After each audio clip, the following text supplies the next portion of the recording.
Yazid ক্ষমতা দখল করলো অগণতান্ত্রিক পদ্ধতিতে, এবং সরকারি মালের কোনো হিসাব নাই, অডিট নাই, স্বৈরাচারী কায়দায় তিনি ক্ষমতা দখল করে মদিনার আহলে বায়াত যারা মদিনার নেতৃবৃন্দকে তার আনুগত্য করার জন্য বাধ্য করল। ইমাম হোসাইন যে মায়ের পেটে এসেছেন, যে পিতার পেটে জন্মে এসেছেন, যে নানার কোলে বড় হয়েছেন, তিনি কি এই দৃশ্য চোখে দেখতে পারেন?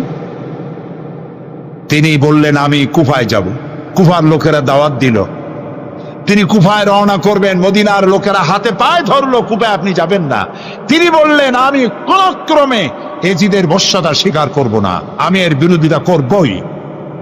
মাত্র 72 জন লোক নিয়ে তিনি কুফার দিকে অগ্রসর হলেন। এই 72 জনের মধ্যে 40 জন পুরুষ আর 32 জন নারী আর শিশু। তিনি যখন কারবালা প্রান্তরে পৌঁছে গেছেন, ইবনে জিয়াদ কুফার গভর্নর, তিনি বাধা দিলেন, বললেন আমার দরবারে হোসাইনকে হাজির করো। ইমাম হোসাইন বললেন যে ব্যক্তি আল্লাহর আখিরাতকে অস্বীকার করেছে, রাসূলকে অস্বীকার করেছে, আমি তার সামনে জীবন থাকতে যাব না। রাতারাতি ইয়াজিদ 6000 সৈন্য পাঠিয়ে দিল। ইমাম হোসাইনের সাথে লোক কত? মাত্র 72। 6000 লোক কি যুদ্ধ করা লাগে 72-এর সাথে? শুধু যদি মার্চ করে পায়ের তলায় পিছে 72 জন শেষ হয়ে যাবে। হযরত ইমাম হোসাইন রাতের বেলায় সঙ্গীদের বললেন, ও আমার সাথীরা, ইয়াজিদ আমার শির চায়, আমাকে চায়, আমার সঙ্গে থেকে তোমরা তোমাদের জীবনকে বিপন্ন করো না, তোমরা সবাই ফিরে চলে যাও মদিনায়।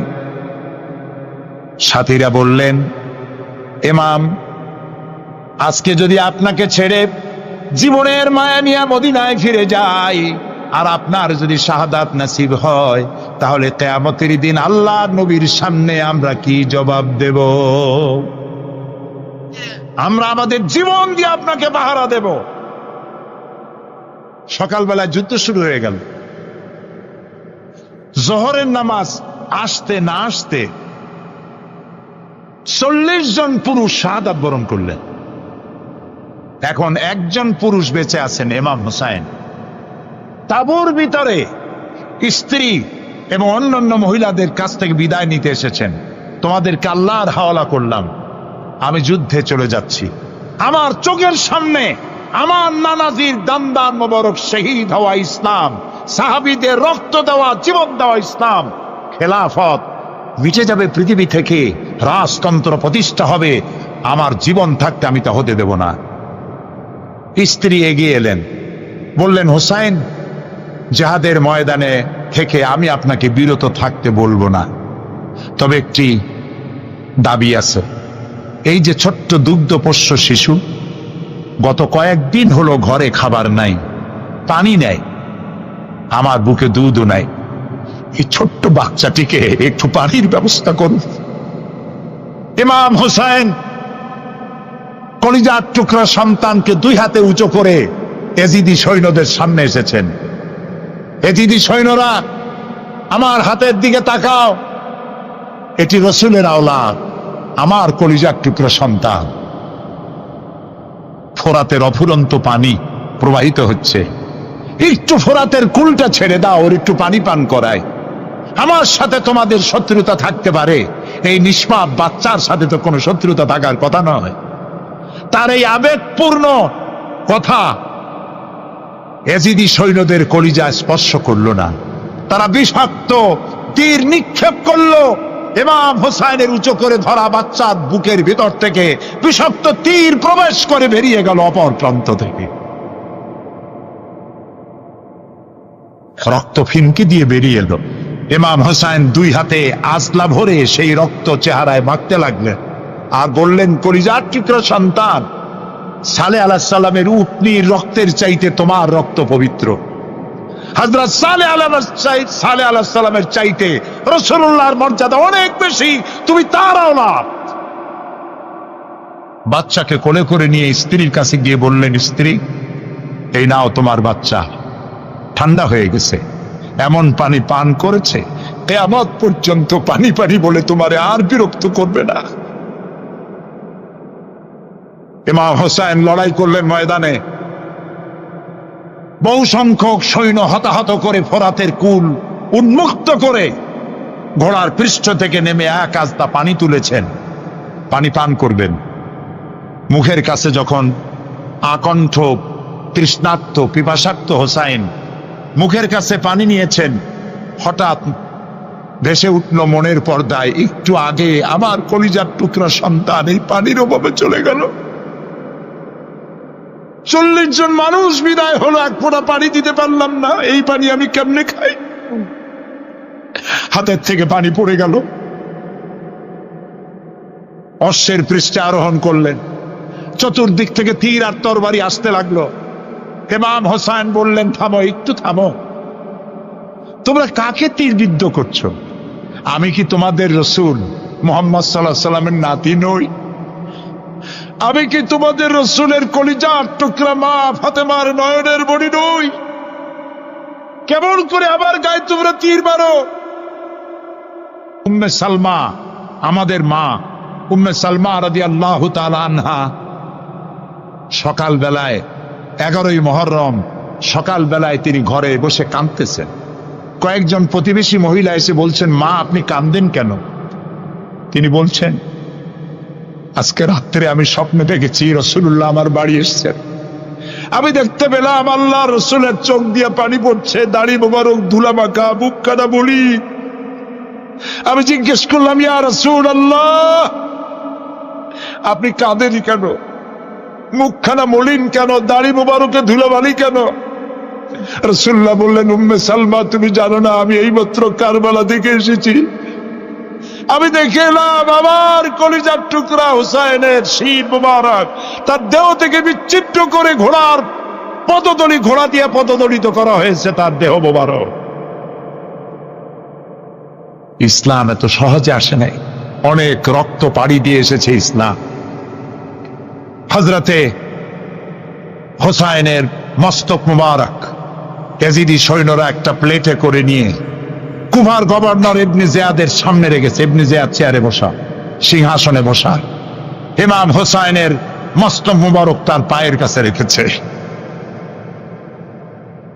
কলঙ্কিত ইতিহাস, কি করে আমি শুনাই আপনাদেরকে?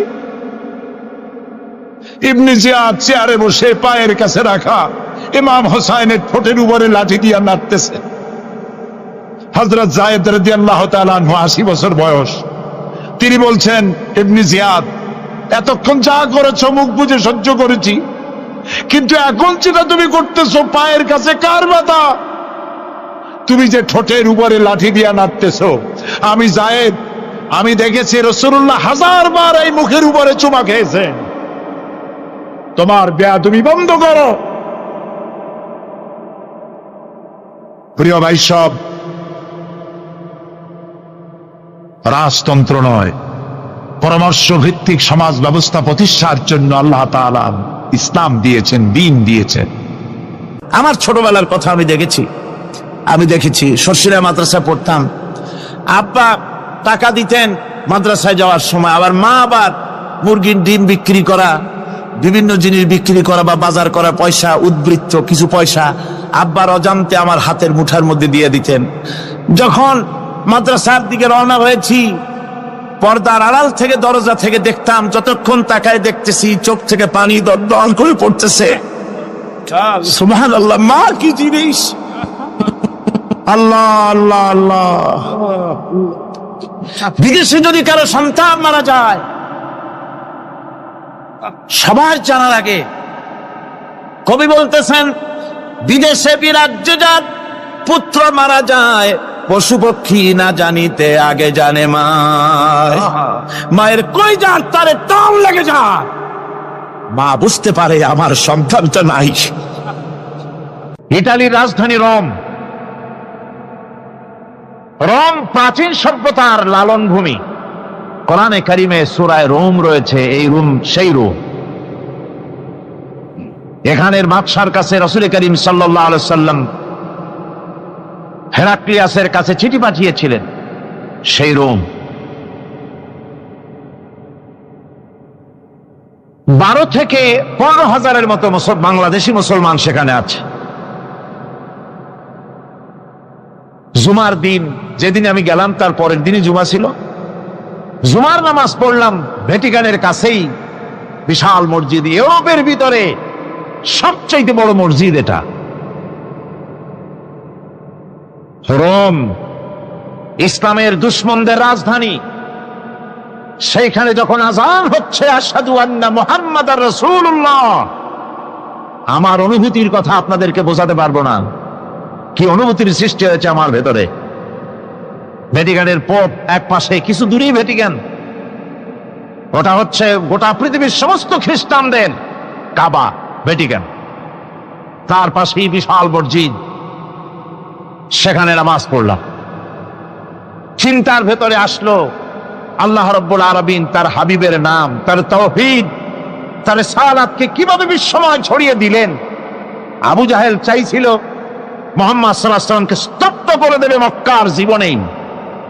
কত বদনাম, সাহের, কাহেন, কাযযাব, শায়ের, নাউযুবিল্লাহি মিন যালিক, কত গালাগালি করলো।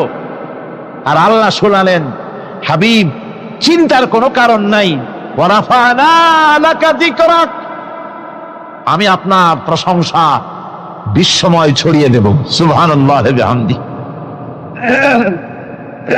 রোম প্রোগ্রাম শেষ করে আমাকে তারা নিয়ে গেল, যেটা আমি বলছি সফর কাহিনী শোনাবার সময় এটা না, যেহেতু এর সঙ্গে প্রাসঙ্গিক সেই জন্য বলছি। পাহাড় কেমনে তুলার মতো হয়ে উঠবে তার নজির দেখেছি। রোম শহর থেকে 300 মাইল দূরে, 300 কিলোমিটার দূরে নেপোলিয়ান বোনাপার্ট তার বাড়ি, এবং ওটা তার নামে একটা প্রভিন্স। ভূমধ্য সাগরের পারে ভিসুভিয়াস, পৃথিবীর সবচাইতে বড় আগ্নেয়গিরি। সেটা দেখাতে নিয়ে যাওয়া হলো আমাকে, যে পাহাড়টা পৃথিবীর মাটি থেকে তার চূড়া হচ্ছে 3 মাইল উঁচু। এর 2 মাইল গাড়িতে করে ঘুরে ঘুরে যাওয়া যায়, এরপর আর গাড়িতে যাওয়া যায় না, বাকিটুকুন যেতে হবে হেঁটে হেঁটে। পাহাড়ের উপরে অক্সিজেন কম, বেশ কষ্ট হচ্ছিল উঠতে।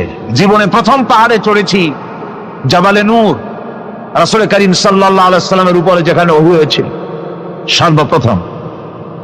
পাহাড় চড়ার একটা অভিজ্ঞতা ওখান থেকে আমার কিছুটা হয়েছিল। খুব কষ্ট হলো বাকি 1 মাইল উঠতে। যখন ভিসুভিয়াসের একদম শীর্ষে চলে গেছি, সেখানে গিয়ে আমার সাথে 15-20 জন লোক ছিল।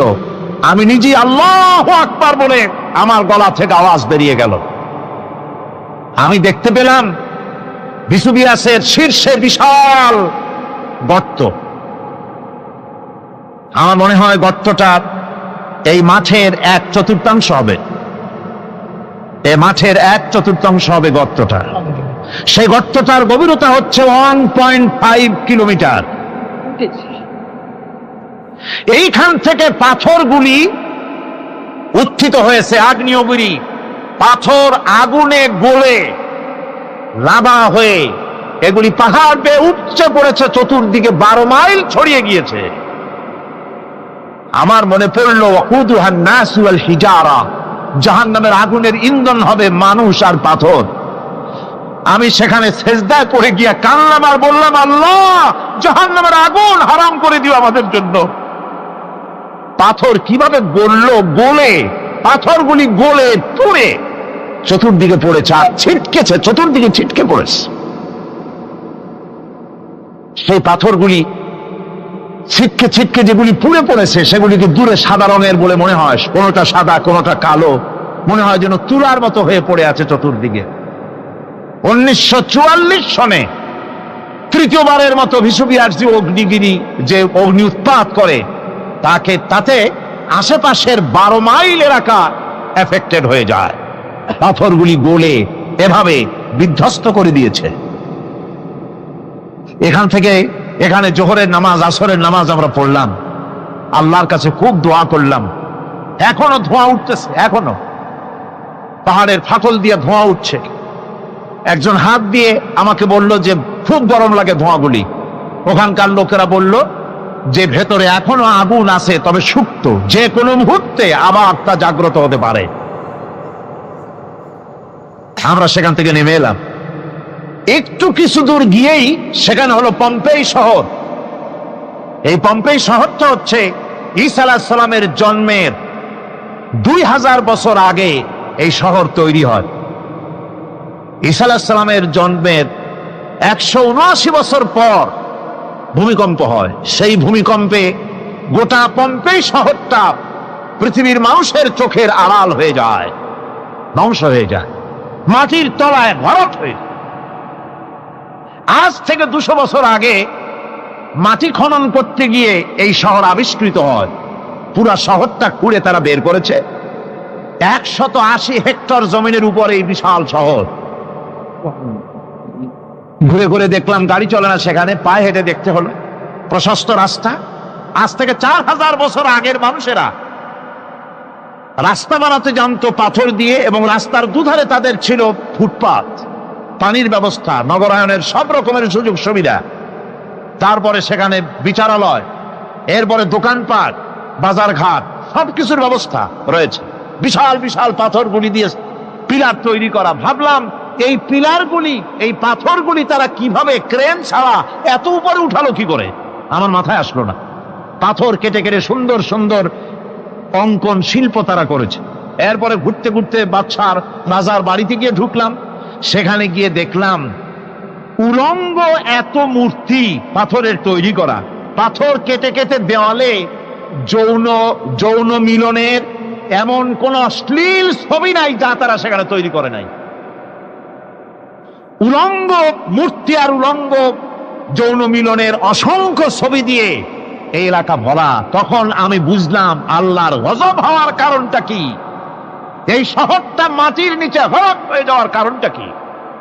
আল্লাহ পাক জেনা ব্যভিচার যে দেশে বেশি হয় আল্লাহ পাক বরদাস্ত করেন না। দুশ্চরিত্র যে দেশের মানুষ দুশ্চরিত্র হয়ে যায়, জেনা ব্যভিচার বেশি হতে থাকে, আল্লাহ হরক করে দেন, গজব দেন। এই গজব এক এক সময় এক এক রকমের হয়ে আসে।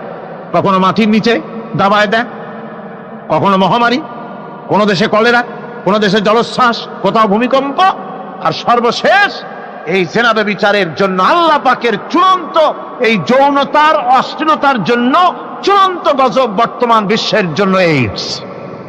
আল্লাহ পাক এই গজব দিয়েছেন। বন্ধুগণ, আমি সেই জায়গা, আমি সেখানে যা দেখলাম, যে আল্লাহ পাক পাহাড়গুলিকে কিভাবে উড়াবেন এটা অস্বীকার করার কোনো উপায় নাই। বিশ্বাস তো করতামই। তবে হযরত ইব্রাহিম আলাইহিস সালাম যেমন বলেছিলেন, রব্বি আরিনি কাইফা তুহিল মাউতা, হে আল্লাহ তুমি মরাকে চিন্তা করবা কেমনে। আল্লাহ পাক বললেন, আওয়ালাম তুমিন, তুমি বিশ্বাস করো না? ইব্রাহিম আলাইহিস সালাম বললেন, বালা, অবশ্যই বিশ্বাস করি, ওয়ালাকিন লায়াতমাইন্না কলবি, যদি চোখে দেখতাম তাহলে আমার অন্তরাত্মা খুব ঠান্ডা হতো। আল্লাহ রাব্বুল আলামিন চোখে দেখায় দিলেন জিন্দা কেমনে মুর্দা হবে, মুর্দা কেমনে জিন্দা হবে, আল্লাহ দেখায় দিলেন। পাহাড় উড়ায় দিবেন আল্লাহ রাব্বুল আলামিন। একথা কলিজার মধ্যে এটার উপর ঈমান বিশ্বাস, কিন্তু আল্লাহ চোখে দেখাইছেন, ঈমান আরো মজবুত হয়েছে, যা ছিল আরো মজবুত হয়েছে। সুবহানাল্লাহ ওয়া বিহামদিহি। আল্লাহর ভয়তে কলিজা কেঁপেছে। আমি পাহাড়ের উপরে কেঁদেছি, যার যার হয়ে কেঁদেছি। বন্ধুগণ, আল্লাহ সুবহানাহু ওয়া তাআলা এই জন্য বলেছেন, কুল সিরু ফিল আরদ, আমার জমিন ঘোরো, ভালো করে দেখো, কাইফা কানা আকিবাতুল মুকাজ্জিবিন, মহাসত্যকে যারা অস্বীকার করেছে তাদের পরিণতি আমি কি করে দিয়েছি, এগুলি চোখে ভালো করে তাকায় দেখো।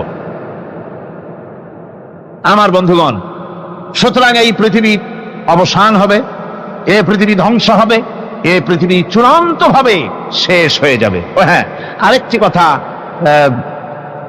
বলতে হয়, সেটা হচ্ছেই যে এই রোম থেকে আরেকটু দূরে 900 মাইল দূরে হচ্ছে সিসিলি।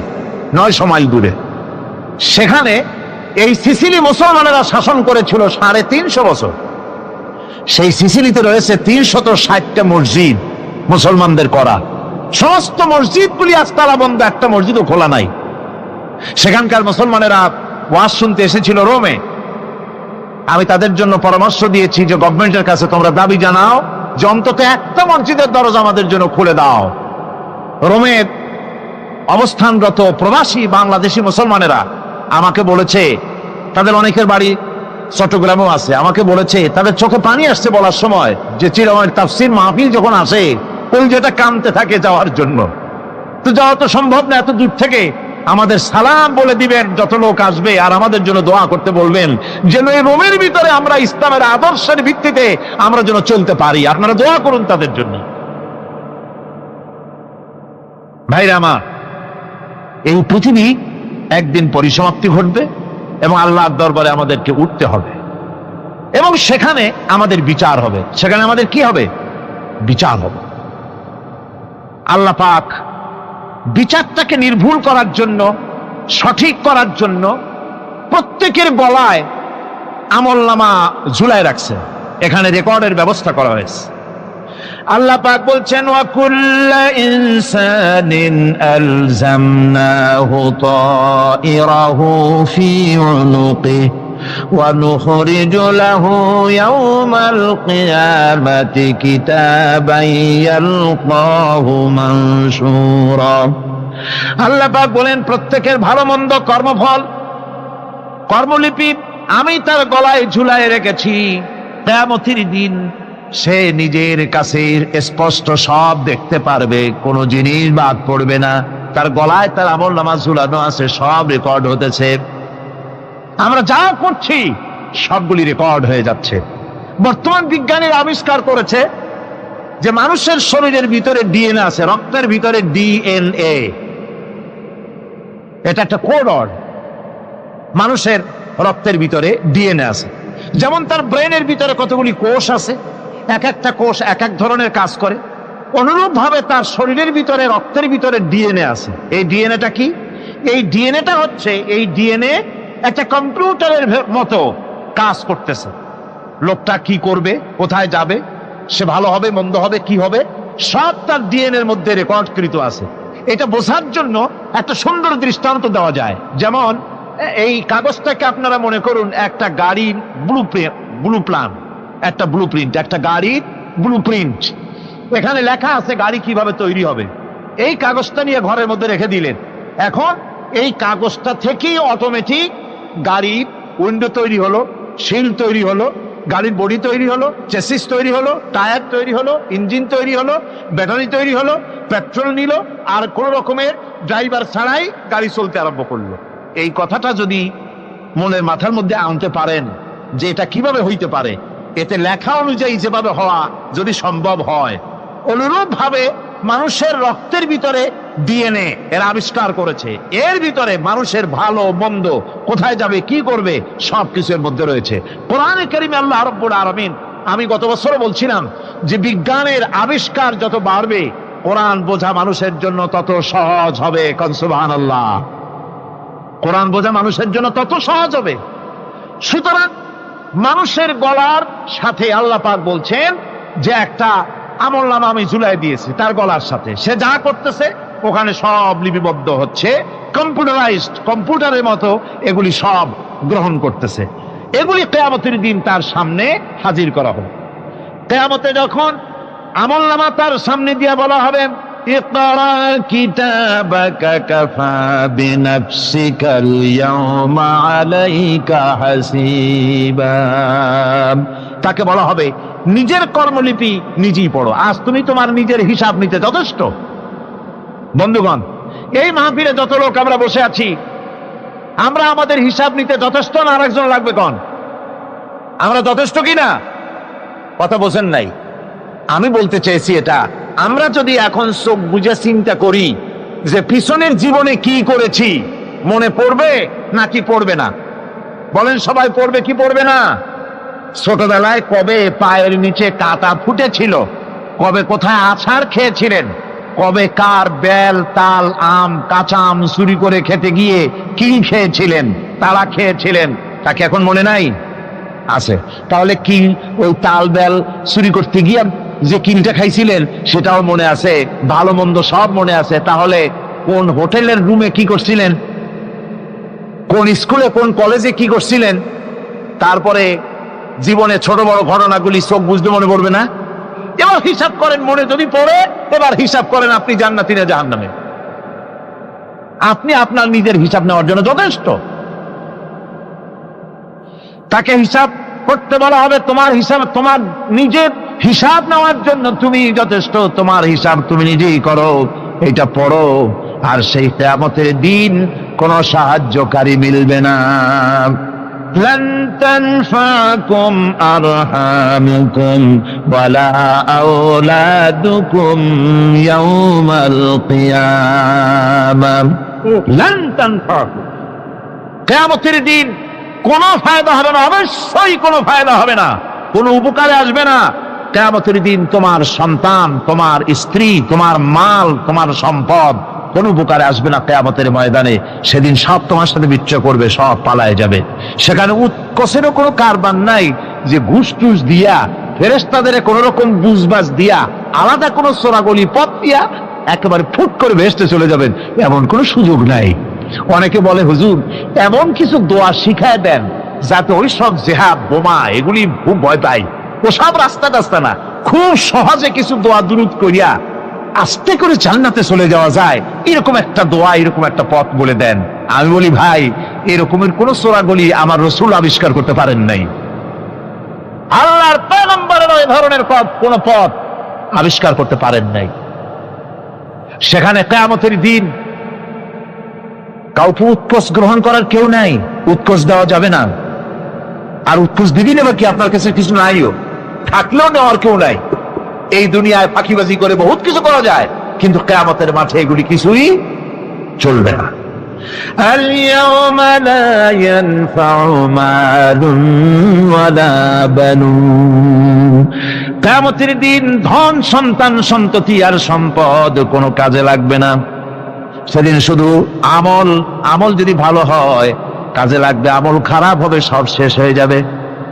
আল্লাহ রাব্বুল আলামিন নবীজিকে ডেকে বলেছেন, নবী আপনি বলেন, কুল মা কুনতু বিদআম মিনার রাসূল, আপনি বলুন আমি কোন নতুন রাসূল নই, আমার আগে অনেক নবী রাসূল পৃথিবীতে এসেছেন, তারা বিদায় হয়ে গেছেন। আমি জানি না কিয়ামতের দিন আল্লাহ রাব্বুল আলামিন আমার সাথে কি ব্যবহার করবেন, আর আমি এও জানি না যে কিয়ামতের দিন আল্লাহ পাক তোমাদের সাথে কি ব্যবহার করবেন। এই আয়াত নাযিল হওয়ার পর আল্লাহর হাবিব তার মেয়েকে ডাকলেন, জামাইকে ডাকলেন, নাতিদেরকে ডাকলেন, আহলে বাইতদেরকে ডাকলেন, আর বললেন, ও আমার মেয়ে, কলিজার টুকরা ফাতেমা গো শোনো, কেবলমাত্র আয়াত নাযিল হয়ে গেল, আল্লাহ পাক আমাকে শোনায়ছেন কিয়ামতের দিন আমি জানি না আমার সঙ্গে কি ব্যবহার করা হবে, আর এও জানি না যে তোমাদের সাথে কি ব্যবহার করা হবে। ও আমার কলিজার টুকরা মেয়ে ফাতেমা, কিয়ামতের দিন মুহাম্মদ সাল্লাল্লাহু আলাইহি সাল্লামের মেয়ে, এই হিসাবে তোমার নাজাতের ফয়সালা হবে না। ও আমার কলিজার টুকরা নাতি হাসান আর হোসেন, কিয়ামতের দিন মুহাম্মদ সাল্লাল্লাহু আলাইহি সাল্লামের নাতি হিসাবে ফয়সালা হবে না। ও আমার জামাই হযরতে আলী, কিয়ামতের দিন আমার জামাই হিসাবে নাজাতের ফয়সালা হবে না। আমল যদি ভালো হয় ফয়সালা ভালো হবে, জান্নাতে চলে যাবে। আমল যদি খারাপ হয় কার নাতি কার জামাই দেখা হবে না। সুবহানাল্লাহ। কঠিন কিয়ামতের মাঠ। এই পরকালের বিশ্বাস যদি কলিজার মধ্যে ঢোকে মানুষ ভালো হয়ে যাবে। কোন সুবহানাল্লাহ। আপনারা কোন মানুষের চরিত্র ভালো কি পুলিশে বানাইতে পারবে? আপনাদের দৃষ্টিতে পারবে? কথার জবাব যে দিলেন না। পুলিশে কি মানুষের চরিত্র ভালো বানাইতে পারবে? পুলিশের চরিত্র ভালো বানাবে কেডা? সেটাই তো কথা। মানুষের চরিত্র যাতে ভালো থাকে, মানুষের জন্য খারাপ কাম না করে সেজন্য পুলিশ, পুলিশ যাতে খারাপ কাম না করে সেজন্য আরো একটা ডিপার্টমেন্ট আছে না, তারা যাতে খারাপ কাজ না করে সেজন্য আর একটা আছে। এন্টি করাপশনের আবার এন্টি করাপশন আছে, তার উপর আবার এন্টি করাপশন আছে। এন্টিটার অভাব না। সুতরাং পুলিশ দিয়া, বিডিআর দিয়া, আর্মি দিয়া মানুষের, দেশের, জাতির চরিত্র ভালো বানানো যায় না। রাসূলুল্লাহ এ দিয়ে বানান না, এটা ইসলামের নিয়ম নয়। পুলিশ দিয়া, আর্মি দিয়া দেশের মানুষের চরিত্র ভালো বানানো যায় না। চরিত্র ভালো বানানো যায় কেবলমাত্র পরকালের ভয় দিয়া। কি কিসের ভয় দিয়া? ওই যে মক্কার জীবনে ওই সমস্ত মানুষগুলি যারা চুরি করত, ডাকাতি করত, জেনা করত, বদমাশি করত, যারা শয়তানি করত, যারা মানুষকে খুন করত, এই মানুষগুলি এত ভালো হয়ে গেল যারা চুরি ছেড়ে দিল, ডাকাতি ছেড়ে দিল, জেনাবে বিচার ছেড়ে দিল, এত ভালো হয়ে গেল। পৃথিবীর মধ্যে সেরা মানুষ তারা হয়ে গেলেন। জোরে বলেন সুবহানাল্লাহ। নবীর সাহাবীরা পৃথিবীর শ্রেষ্ঠ সন্তান, নবীর সাহাবীরা পৃথিবীর সেরা মানুষ, তাদের চাইতে সেরা মানুষ নবীদের পরে আর কেউ হতে পারে না। জোরে কোন সুবহানাল্লাহ। নবীর পরে পৃথিবীতে শ্রেষ্ঠ মানুষ কারা? সাহাবায়ে কেরাম রিদওয়ানুল্লাহ তাআলা আলাইহিম আজমাইন। ওনারা তো কুফরের মধ্যে ছিলেন, শিরকের মধ্যে ছিলেন, চুরি ডাকাতি জেনা ব্যভিচার এমন কোন পাপ নাই যা করা হয়নি। তারপরে যখন আল্লাহর নবীর কাছ থেকে তাওহীদ, রিসালাত ও আখিরাতের দাওয়াত পেলেন, কি সোনার মানুষ এক একজন হয়ে গেলেন। সুবহানাল্লাহ। যারা ছিলেন নারীর সতীত্বের জম, তারা হয়ে গেলেন নারীর সতীত্বের পাহারাদার। যারা মানুষের মাল চুরি করত, ডাকাতি করত, তারা রাতভর মানুষের মালের পাহারা দিল, মানুষের রক্তের পাহারা দিল। সুবহানাল্লাহ বিহামদি। রক্ত সম্পদের পাহারা দিল। রাসূল বললেন, খায়রুল কুরুনে কারনি, সর্বশ্রেষ্ঠ যুগ তো আমার যুগ। বন্ধুগণ, এরপরে একটা জীবন আসবে, ওই কিয়ামতের ময়দানে। এই পরকালের বিশ্বাসটা গুরুত্বপূর্ণ ব্যাপার। আমাদের সব কিছুর হিসাব দেওয়া লাগবে। আল্লাহ পাক বলেন, ইন্নাস সামআ ওয়াল বাসারা ওয়াল ফুআদা কুল্লু উলাইকা আনহু মাসউলা। নিঃসন্দেহে মানুষের শ্রবণ শক্তি, দর্শন শক্তি এবং তার অন্তঃকরণের কল্পনা সম্পর্কে আল্লাহ রাব্বুল আলামিনের কাছে জিজ্ঞাসিত হতে হবে। কান দিয়া কি করেছিলা, চোখ দিয়া কি করেছিলা, মুখ দিয়া কি করেছিলে, হাত দিয়ে কি করেছিলে, সবকিছুর জবাব আল্লাহ রাব্বুল আলামিনের কাছে দিতে হবে। সবটার জবাব দিতে হবে, কোনো কিছু বাদ যাবে না।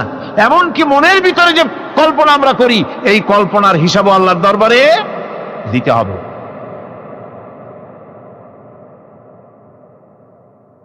হযরতে জাফর চলে গেলেন নিজের বাড়িতে। স্ত্রীকে ডেকে বললেন, স্ত্রী, রাসূলুল্লাহ আমাকে নির্দেশ করেছেন মুতার প্রান্তরে যুদ্ধে যাওয়ার জন্যে। আমি চলে যাব, তোমার কাছে বলতে এলাম। রাসূলুল্লাহ নির্দেশ না করলে বলতেও আসতাম না। আমি যদি শহীদ হয়ে যাই, আমি যদি আর না ফিরি, আমার সন্তানগুলিকে আমার রাস্তায়ও, এই রাস্তায়, দ্বীনের রাস্তায় তাদেরকে তৈরি করবে। স্ত্রী বলছেন, হে আমার স্বামী, রাসূলুল্লাহ নির্দেশ করেছেন জিহাদের ময়দানে যাওয়ার জন্য।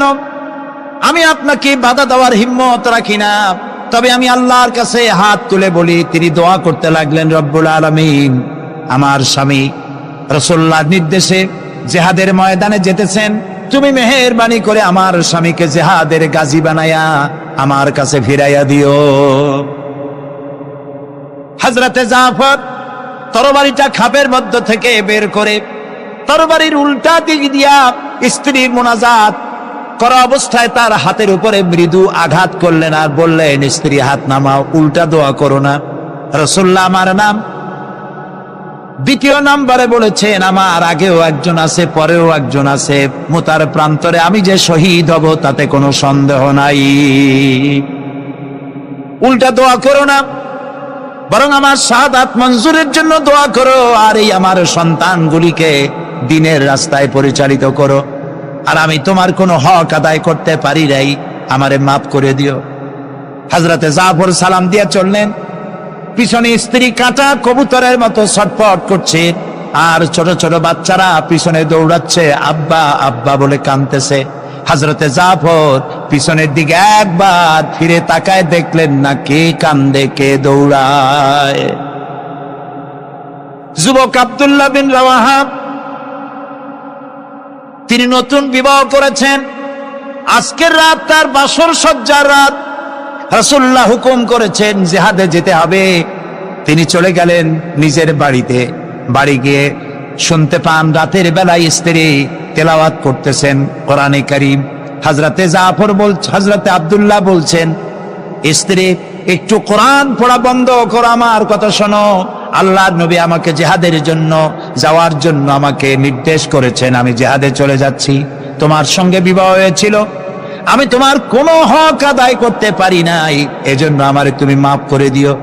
স্ত্রী বলল, প্রাণের স্বামী, আমি শুনেছি এই মদিনায় আপনি সুপুরুষ, এক সুদর্শন যুবক, প্রাণ ভরে একবার দেখতেও পারি নাই। আপনি একবার আমার রুমের ভিতরে আসেন, আপনার চেহারাটা আমি একটু দেখে নেই।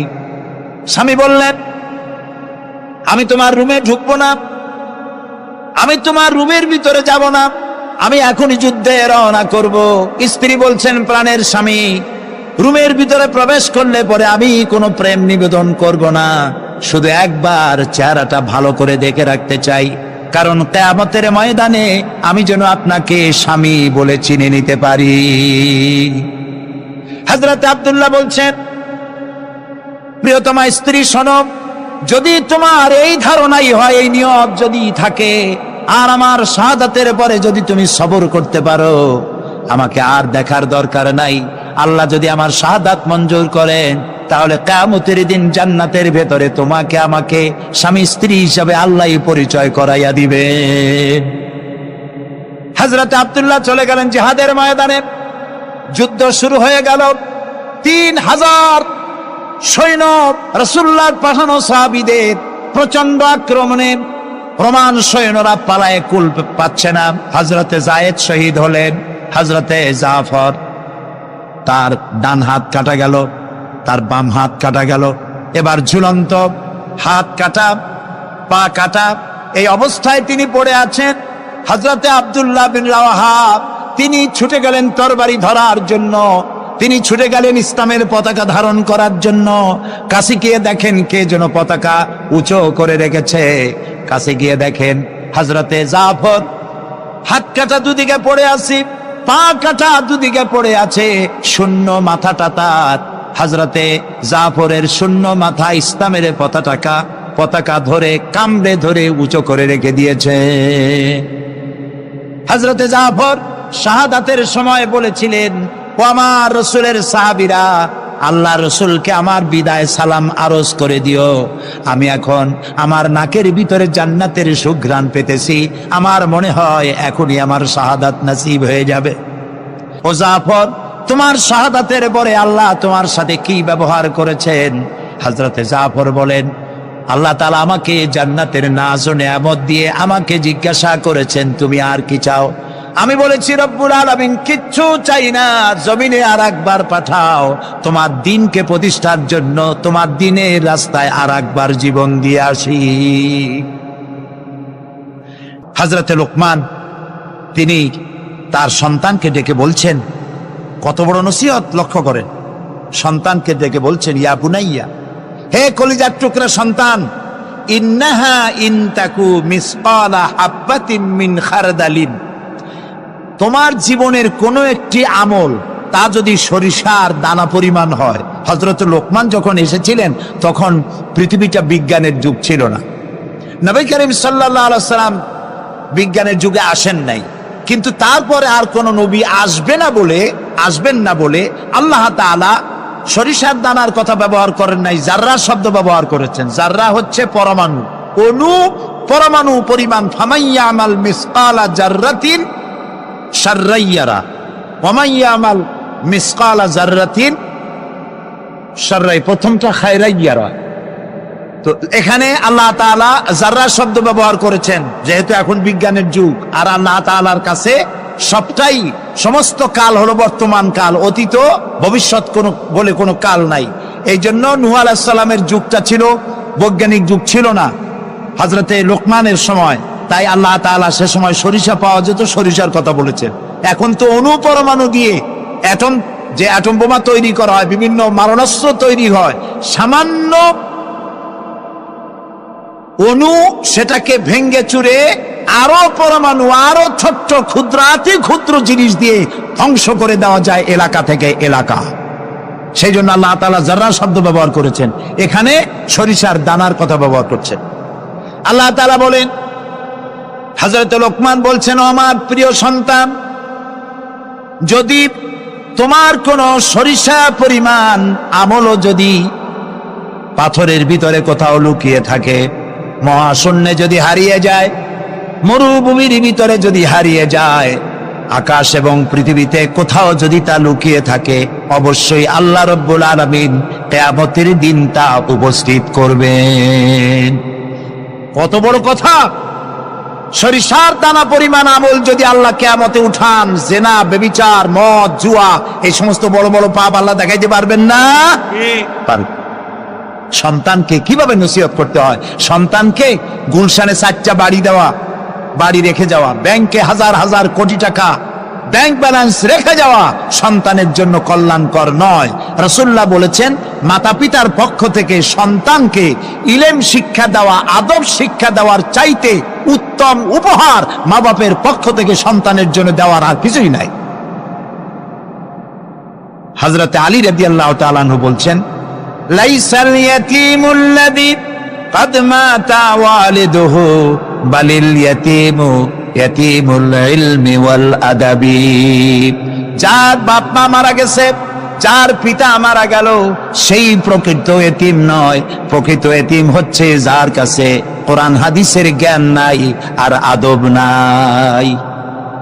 যে সন্তানকে যদি পিতা মাতা আদব শিখাতে না পারে, ইলম দিতে না পারে, তাহলে পিতা বেঁচে থাকতেই সেই সন্তান সে এতিম বানায় গেল, সে কিছুই শিখলো না।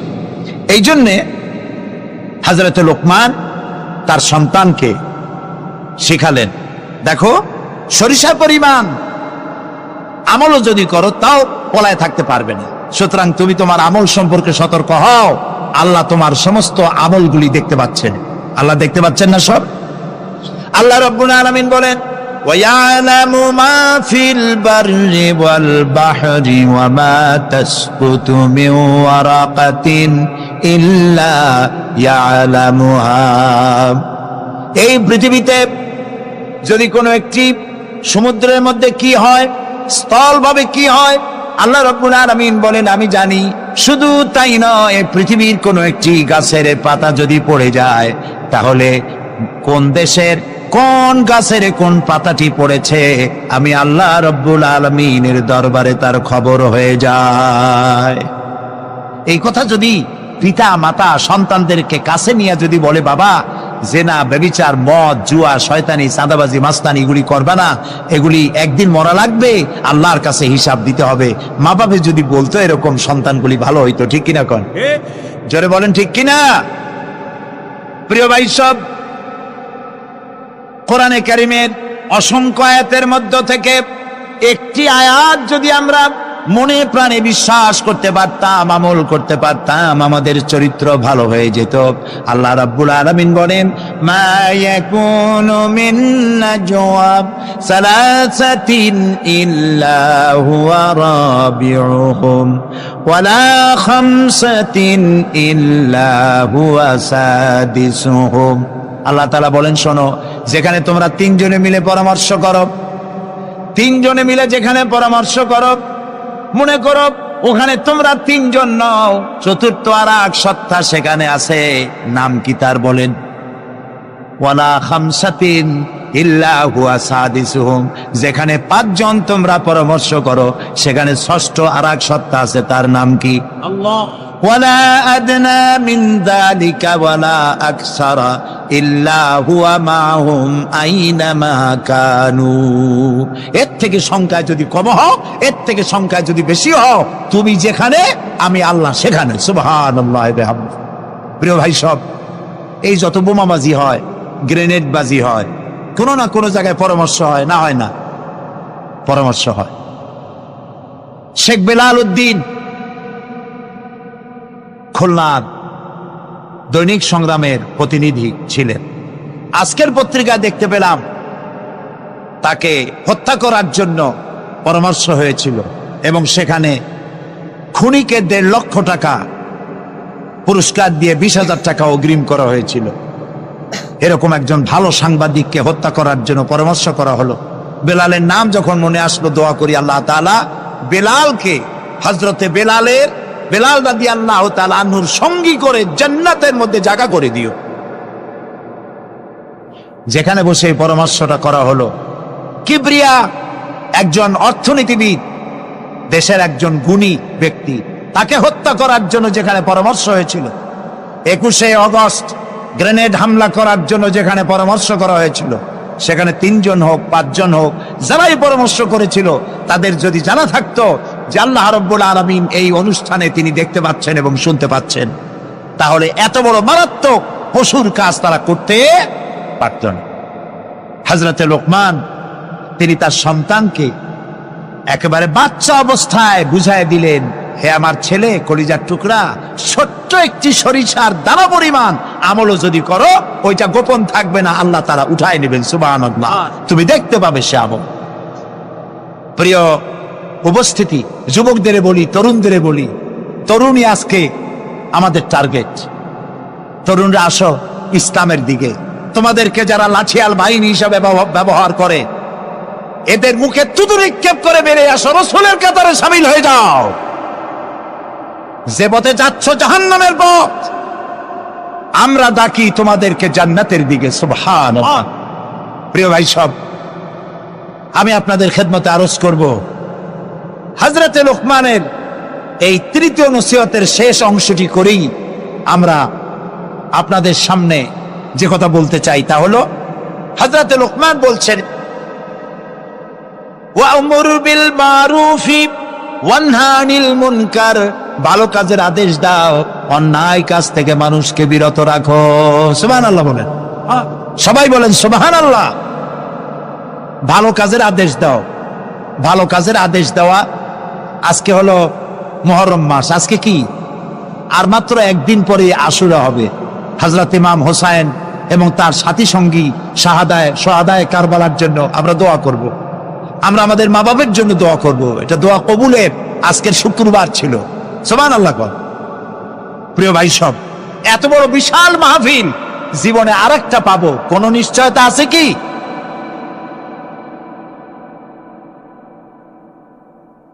তিন নম্বর নসিহতের শেষ অংশ হচ্ছে, হে প্রিয় বৎস, ভালো কাজের আদেশ করবা আর অন্যায় কাজের বিরোধিতা করবা। ভালো কাজের আদেশ আমরা এখন ভুলে গেছি, করি না। অন্যায় কাজ থেকেও মানুষকে ফিরায় রাখি না। অন্যায় চোখের সামনে হয়, তাও আমরা প্রতিবাদ করি না। এই প্রতিবাদী কণ্ঠ হতে হবে আমাদের।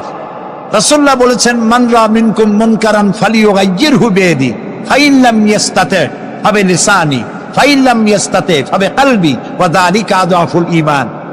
আমাদের কার কতটা ঈমান আছে তা পরিমাপ করার একটা থার্মোমিটার আছে। আপনারা জানেন, জ্বর মাপে যে যন্ত্র দিয়া, সেটাকে কি বলা হয়? থার্মোমিটার।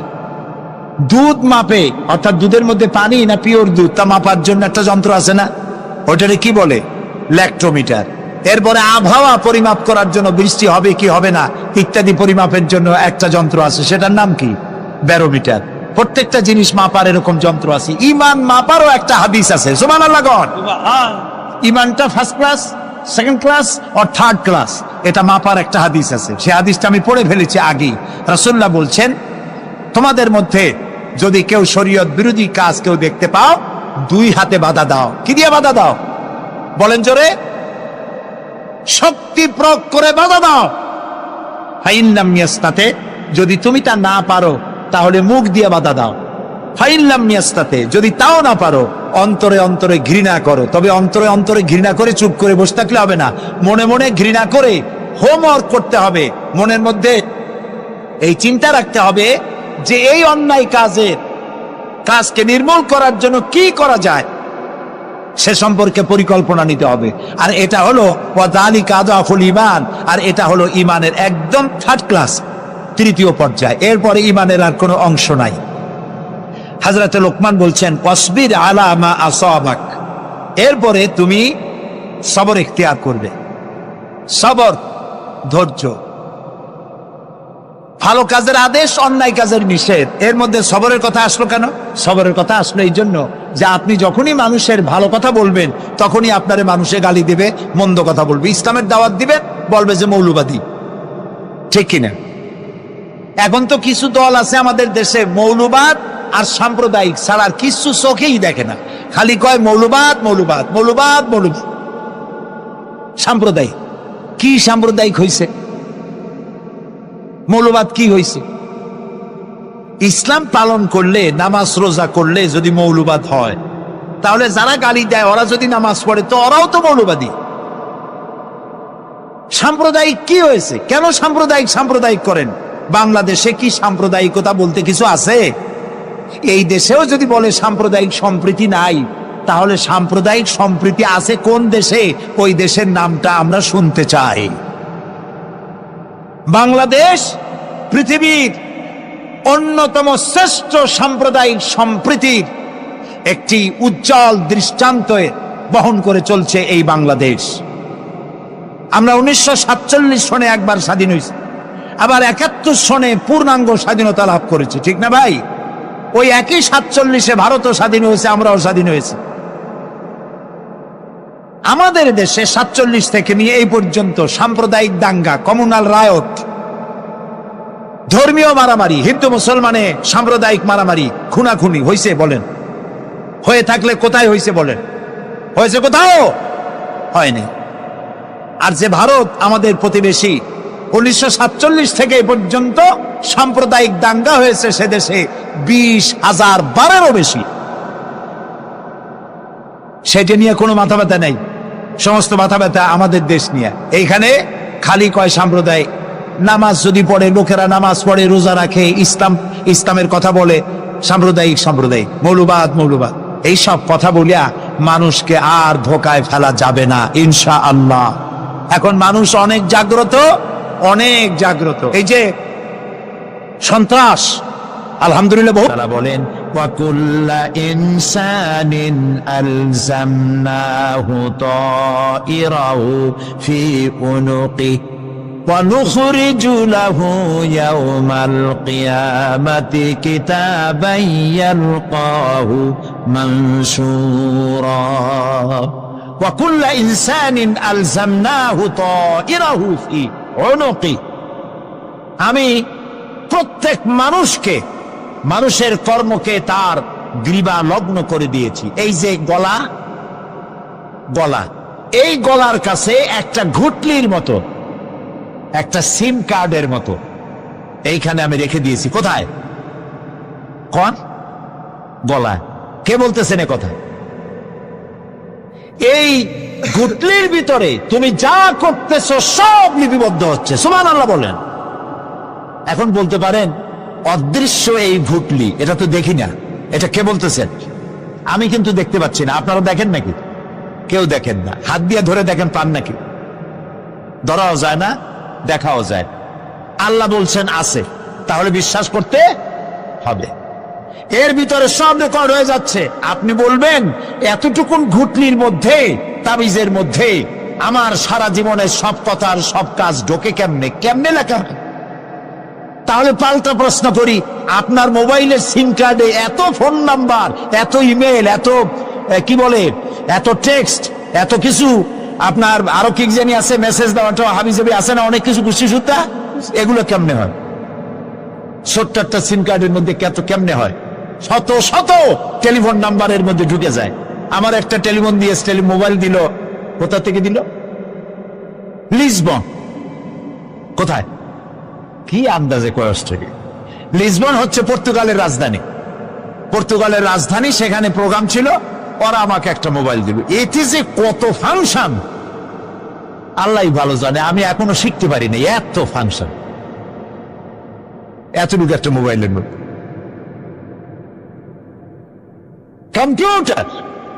কম্পিউটারের ছোট্ট একটা মাইক্রোচিপ যন্ত্র, যে কম্পিউটার ব্যবহার করা এখন বাচ্চা ছেলেবেলারাও জানে। এটা একটা পৃথিবীর বিস্ময়। এই কম্পিউটার, আপনি যান ব্যাংকে, কম্পিউটারের ছোট্ট সেই মাইক্রোচিপসের মধ্যে সারা চট্টগ্রামের সমস্ত মানুষের টাকা লেনদেন, ট্রানজেকশন, এর যা কিছু আপনি করেছেন সব কিছুর হিসাব এখানে রয়েছে, আছে না? তাহলে এতটুকুন একটা মাইক্রোচিপসের মধ্যে এত সহস্র কোটি কোটি টাকার হিসাবপত্র, লেনদেন, এই ছোট্ট জিনিসের মধ্যে ঢুকাবার মতো জ্ঞান মানুষের মাথায় দিছে কে? বলেন কে? সেই আল্লাহই তো গলায় ঝুলায় রাখছে। তাহলে এটা সম্ভব না? সম্ভব কি না? সম্ভব। এখন এই কথাগুলি বলে আল্লাহ মানুষের ক্ষতি করছেন না উপকার করছেন? উপকার করেছেন। এইটা যদি আমার বিশ্বাসে থাকে যে আমার গলার কাছে এরকম একটা সিম কার্ড আছে, একটা সিম আছে মোবাইলের মতো, এটা মনে করেন মোবাইলের একটা সিম গলায় ঝুলানো আছে, এটা সব উঠতেছে, যা বলেন তাই ওঠে, যা করেন তাই ওখানে লেখা হয়। সুবহানাল্লাহ। এই বিশ্বাস যদি আমার হয়, আমি ভালো মানুষ হয়ে যেতে পারবো। সুবহানাল্লাহ বলো। আমি খারাপ কাজ করতেই পারবো না। এই জন্য আল্লাহ পরকালের এই কথাগুলি কোরআনে কারীমের মধ্যে এত বেশি করে বলেছেন। মানুষের চরিত্রবান হওয়ার জন্য আল্লাহর ভয়, পরকালে বিশ্বাস, এর থেকে বড় ওষুধ পৃথিবীতে আর নাই।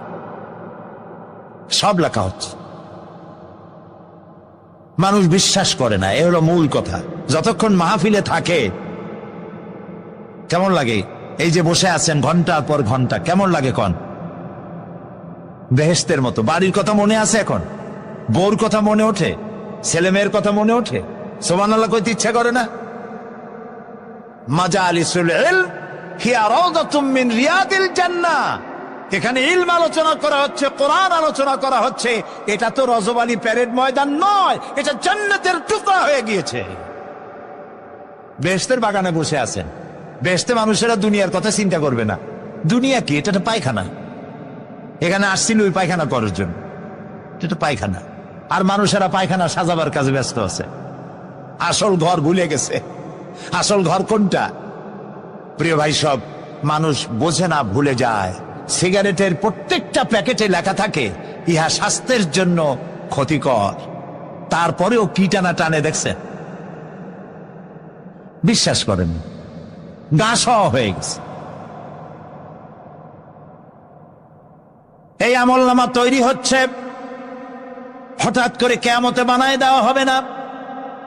আপনার আমার বডির সাথে লাগানো ওই সিম কার্ডে সব লেখা হয়ে যাচ্ছে। কিয়ামতের দিন এগুলি হাতে দেওয়া হবে, আর আল্লাহ তাআলা বলবেন, ইকরা কিতাবাকা কাফা বিনাফসিকাল ইয়াউমা আলাইকা হাসিবা। ইকরা কিতাবাক, তাকে বলা হবে এবার তুমি পড়ো।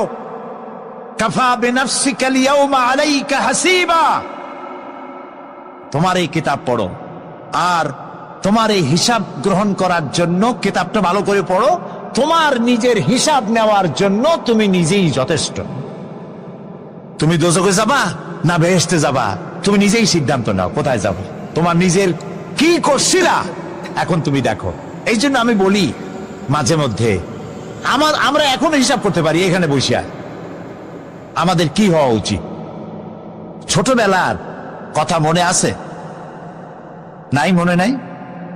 এই যে স্কুল থেকে পলাইছিলেন, তারপরে 2 দিন পর স্কুলে গিয়ে হাজির হয়েছেন। মাস্টার জিজ্ঞেস করলো গতকাল আসো নাই কেন? তখন বললেন মা বলেছেন আমার নাকি পেটে ব্যথা হয়েছিল।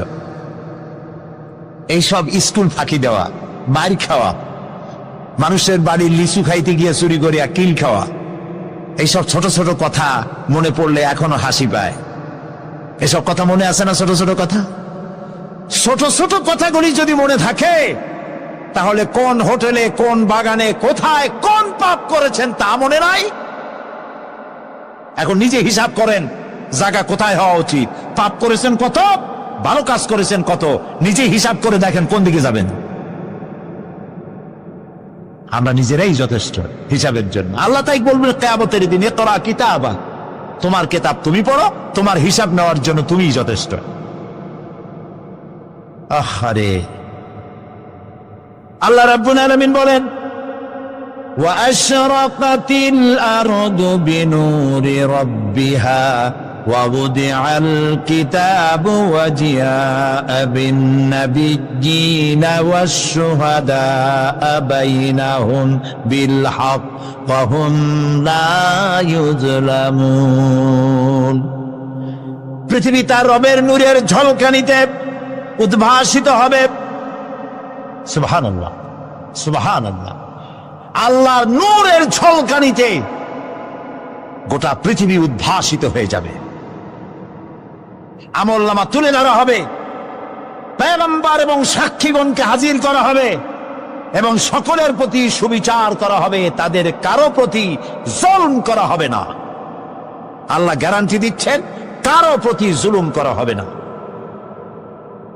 সুতরাং হে মানুষেরা, ইয়া আইয়ুহাল ইনসানু ইন্নাকা কাদিহুন ইলা রাব্বিকা কাদহান ফামুলাকি। হে মানুষ, তোমার পালনকর্তা পর্যন্ত পৌঁছতে তোমাকে অনেক কষ্ট করতে হবে, এরপর তুমি তার সাক্ষাৎ পাবে, কিয়ামতে তোমার সাক্ষাৎ হবে। কাজেই তোমার নিজের আমলকে সুন্দর করে আমলকে তৈরি করে নাও। فَأَمَّا مَنْ أُوتِيَ كِتَابَهُ بِيَمِينِهِ فَسَوْفَ يُحَاسَبُ حِسَابًا يَسِيرًا وَيَنْقَلِبُ إِلَى أَهْلِهِ مسرورا। সুবহানাল্লাহ। যার ডান হাতে আমলনামা দেওয়া হবে, কিয়ামতের দিন আমলনামাগুলি উড়িয়ে দেওয়া হবে। ইমানদারের সামনের থেকে কোন হাতে, আর বেঈমানের পিছন থেকে বামে। এই আমলনামা যখন যার ডান হাতে আমলনামা পৌঁছে যাবে, তার হিসাব নিকাশ সহজ হয়ে যাবে। আমলনামা হাতে করে আনন্দ চিত্তে সে আপন পরিবারের সঙ্গে মিলিত হতে পারবে। সুবহানাল্লাহ। আল্লাহ কিয়ামতের দিন দয়া করে আমাদের আমলনামা আমাদের ডান হাতে দিয়ে দিও। আল্লাহ তাআলা দয়া করে আমাদের হাতে, আমাদের ডান হাতে আমাদের আমলনামা দিও। দয়া করে আমাদের আমলনামা আমাদের ডান হাতে দিও। আনন্দ চিত্তে পরিবারের সঙ্গে দেখা করে সব পরিবার, মা বাপ, স্ত্রী পুত্র পরিজন, ভাই বোন, বন্ধু বান্ধব নিয়া জান্নাতে থাকার তৌফিক দিও। আয় আল্লাহ, বিগত 26 বছর যারাই মাহফিলে এসেছেন তাদেরকে নিয়ে এক জান্নাতে থাকার আমাদেরকে তৌফিক দিয়ে দিও। وَأَمَّا مَنْ أُوتِيَ كِتَابَهُ وَرَاءَ ظَهْرِهِ فَسَوْفَ يَدْعُو ثُبُورًا وَيَصْلَى سَعِيرًا।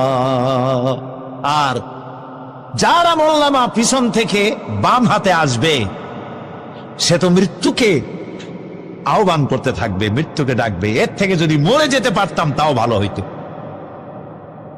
তার আর উপায় থাকবে না, তার জায়গা হবে জাহান্নামে। নাউযুবিল্লাহ।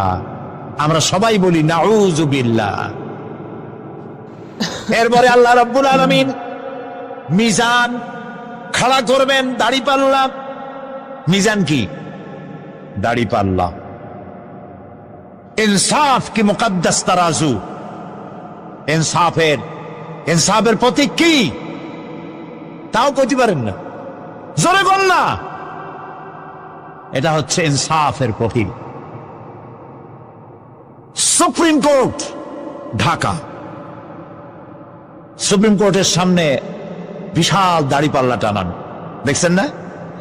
মানুষেরা তো বোঝে না, গ্রাম দিয়ে লোকেরা যায়, যাই এটা দেখে এক কয়েকটি, উরে বাবা, জামাত ইসলামের এত বড় অফিস। দাড়িপাল্লা তো জামাত ইসলামের না, এটা ইনসাফের প্রতীক। তারা ক্ষমতায় গেলে ইনসাফ করবে, এটা বোঝাবার জন্য এই প্রতীককে গ্রহণ করেছে। আল্লাহ যেন ইনসাফ করার তৌফিক দিয়ে দেয়। বলেন আমিন, জোরে বলেন আমিন। কিয়ামতের দিন এই দাড়িপাল্লা মিজান আল্লাহ তাআলা প্রতিষ্ঠিত করবেন, এবং এই মিজানে যার পুণ্য পাল্লা ভারী হবে সে কৃতকার্য, আর যার পাল্লা হালকা হবে আহা সব শেষ।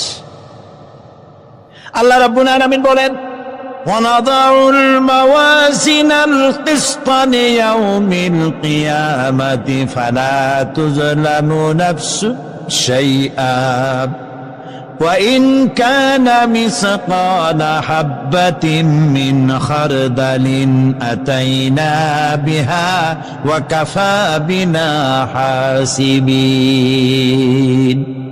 আমি কিয়ামতের দিন ন্যায় বিচারের মানদণ্ড স্থাপন করব, তখন কারো প্রতি অবিচার করা হবে না। যদি কোনো আমল সরিষার দানা পরিমাণও হয়, আমি তা হাজির করব। সুবহানাল্লাহ, সুবহানাল্লাহ। এবং হিসাব গ্রহণের জন্য আমি যথেষ্ট। এবং হিসাব মানুষেরা মনে করবে, এত মানুষ আদম আলাইহিস সালাম থেকে নিয়ে পর্যন্ত, এখান থেকে নিয়ে কিয়ামত পর্যন্ত সব মানুষেরই তো উঠবে সে মনে হিসাব হবে নাকি? একজন একজন করে হিসাব হবে। আল্লাহ বলছেন আল্লাহ সারিউল হিসাব, দ্রুত হিসাব নিতে সক্ষম। আল্লাহ নিজের কানে নিজে শুনবেন, অন্যের মাধ্যমে নয়, নিজে শুনবেন। প্রত্যেক আর আসামির কাছ থেকে, লোকদের কাছ থেকে তার বক্তব্য শুনবেন, ভায়া মিডিয়া শুনবেন না, নিজেই শুনবেন। আল্লাহর কান আছে না, চোখ আছে না? লোকেরা এই যে বইপত্রে লেখে আল্লাহ হচ্ছে নিরাকার, কত বড় বাজে কথা। আল্লাহ নিরাকার, আমরা এমন এক আল্লাহর ইবাদত করি, তিনি আমাদের কিছু শুনতে পান না, কান টান নাই, তিনি আমাদের কিছু দেখতে পান না। এরকম নাকি আল্লাহ তাআলা? আল্লাহ তাআলা কোরআন শরীফে বলেছেন আল্লাহর হাত, আল্লাহর পা, আল্লাহর চোখ, আল্লাহর মুখ। তবে এগুলি কি রকম? আল্লাহর হাত, পা, চোখ কেমন, আকারটা কেমন? এর একটাই জবাব। কয়টা জবাব? জোরে বলেন। একটাই জবাব, আল্লাহর যেমন হওয়া উচিত তেমন। সুবহানাল্লাহ বলে, সুবহানাল্লাহ বলে, এর থেকে আর কোনো জবাব নাই। এই একটাই জবাব, আল্লাহর যেমন হওয়া উচিত ঠিক তেমন। লাইসা কামিসলিহি শাইউন, আল্লাহর অনুরূপ, আল্লাহর মতো আকাশেও কিছু নাই, জমিনেও কিছু নাই। এটা আমাদের ঈমান, এটা আমাদের কি ঈমান। সুতরাং তিনি জুলুম করবেন না এবং হিসাব নিবেন, আর যথার্থ হিসাব নিবেন, সেখানে কারো প্রতি কোনো জুলুম করা হবে না। ومن خفت موازينه فأولئك الذين خسروا أنفسهم بما كانوا بآياتنا يظلمون। আর যাদের পাল্লা হালকা হবে তারা তো শুধু নিজেদেরই ক্ষতি সাধন করবে, কেননা তারা আমার আয়াত সমূহকে অস্বীকার করত। আল্লাহর যারা অস্বীকার করত, আখেরাত নাই, কিয়ামত নাই, বেহেশত নাই, কবরের মধ্যে কোনো শাস্তি নাই, কবরের কোনো প্রশ্ন নাই, এগুলি যারা বলতো তারা কিয়ামতে ক্ষতিগ্রস্ত হবে। এজন্য আপনি যতই পাপ করেন না কেন, যতই অন্যায় করেন না কেন, আল্লাহ বলেন লা তাইআসু মির রাহিল্লাহ, নেভার গিভ আপ। কখনো হতাশ হয়ো না, কখনো আমার রহমত থেকে নিরাশ হয়ো না। তিনি দয়ার সাগর, তিনি মায়ার সাগর। আপনি কত পাপ করেছেন, কত অন্যায় করেছেন, কত মিথ্যা বলেছেন, কত নামাজ কাজা করেছেন, আপনার পাপ, আপনার অন্যায়, আপনার অপরাধ যদি হয় খালের পানির সমান, বিলের পানির সমান, জেনে রাখবেন আল্লাহর দয়া হচ্ছে সাগরের পানির সমান। আমাদের পাপ, আমাদের অন্যায় যদি হয় পাহাড়ের সমান, আল্লাহর দয়া হচ্ছে আকাশের সমান।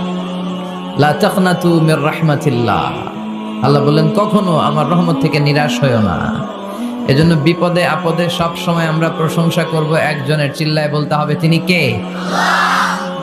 তিনি হচ্ছেন আল্লাহ। তিনি চাইলেই, আল্লাহর ভালোবাসার কোনো শেষ নাই, তার দয়ার কোনো শেষ নাই। এজন্য আমরা চাইব শুধুমাত্র একজনের কাছে, তিনি কে? আপনি বিপদে পড়েছেন, আপনার বিপদ থেকে রক্ষা করতে পারে কে? আপনি অসুস্থ, আপনাকে সুস্থ করে দিতে পারে কে? আপনি বিয়ে করেছেন, 10 বছরের দাম্পত্য জীবন, আপনার সন্তান হয়নি, এখন সন্তানটা দিতে পারে কে? নাকি মাজারে গেলে সন্তান পাওয়া যায়? অনেকে মাজারে যে মানত করে সন্তান পাওয়ার আশায়, এরকম লোক আমাদের আশেপাশে আছে না নাই? একটু আকল খাটান আর বুঝবার চেষ্টা করেন। মাজারে গেলে যদি সন্তান হতো, তাহলে গরুর যে বাচ্চা হয়, ছাগলের যে বাচ্চা হয়, ছাগল কোন মাজারে যায়? গরুর যে বাচ্চা হইলো, গরু কোন মাজারে যে বাচ্চা পেল? কথা বুঝতে পেরেছেন? তার মানে কোনো মাজার থেকে সন্তান পাওয়া যায় না, কোনো বাবার দরবারে গেলে সন্তান পাওয়া যায় না। কেউ কাউরে কিছু করে দিতে পারে না, করে দিতে পারে একজন, তিনি কে? সব সময় সে আল্লাহর প্রশংসা করার দরকার আছে না নাই? কম কম না বেশি বেশি?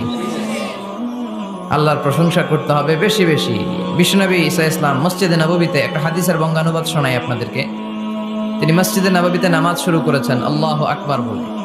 বিশ্বনবীর মসজিদে নববীর জামাতের পদ্ধতি ছিল, সেখানে আমরা যেমন আমাদের মসজিদে শুধু পুরুষরা যাই, ওনার মসজিদে শুধু পুরুষরা যেতেন না, নারীরাও যেত। সুবহানাল্লাহ পড়ে। হিজরা, হিজরা চিনেন? ডাক্তারি ভাষায় এদেরকে বলে হার্মোফ্রোডাইট। ডাক্তার যারা আছেন বুঝবেন, হার্মোফ্রোডাইট, বাইসেক্সুয়াল। উভয় লিঙ্গ এরা, মিডল জেন্ডার, পুরুষও না নারীও না, এরকম করে আল্লাহ কিছু মানুষ বানায়। আমরা যে পুরুষ হয়েছি বানিয়েছে কে? আমাদের বোন, আমাদের মা, ওদেরকে নারী বানিয়েছে কে? আবার আমাদের অনেকের সন্তান পুরুষও হয় না, নারীও হয় না, মাঝামাঝি আরেকটা জেন্ডার হয়, বাইসেক্সুয়াল বলে, ফিমেল, হিজরা। ওদেরকে হিজরা করে বানালো কে? আপনি আর আমি হিজরা হইতে পারতাম না?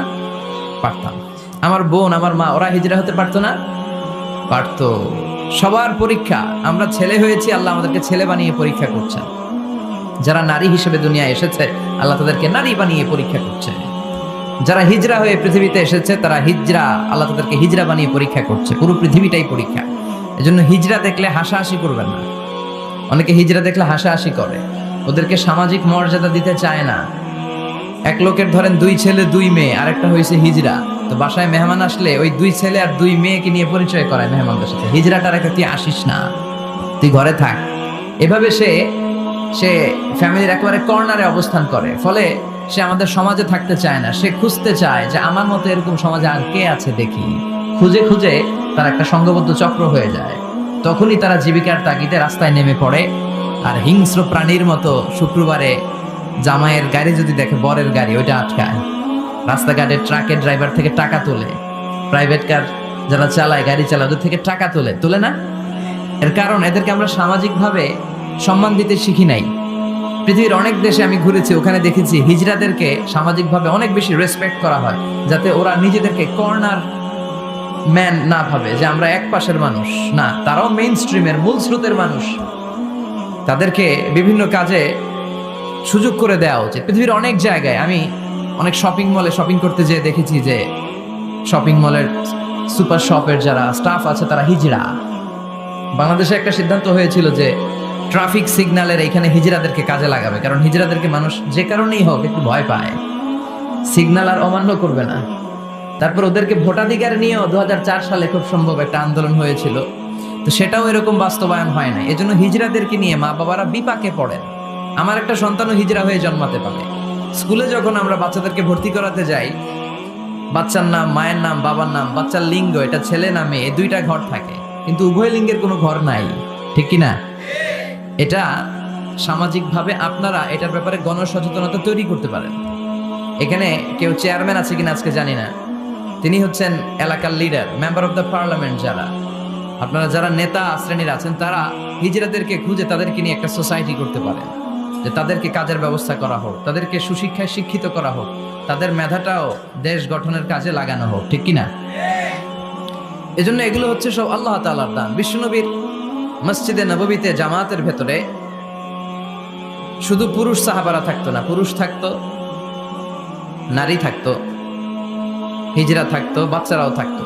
আমরা অনেকে বাচ্চাদেরকে মসজিদে ঢুকাতে চাই না, আছে না নাই? অনেক মুরব্বী চাচারা বাচ্চাদেরকে দেখলেই খুব রেগে যায়, আছে না নাই?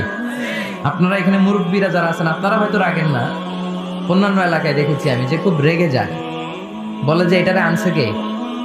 তুরস্কের বিভিন্ন মসজিদের ওয়ালে ওয়ালে লাগানো যে জামাত চলাকালীন অবস্থায় যদি পেছনে বাচ্চাদের চিল্লা চিল্লি কিচির মিচির আওয়াজ শুনতে পাওয়া না যায়, তাহলে পরবর্তী প্রজন্ম নিয়ে আপনারা ভয়ের ভেতরে থাকেন।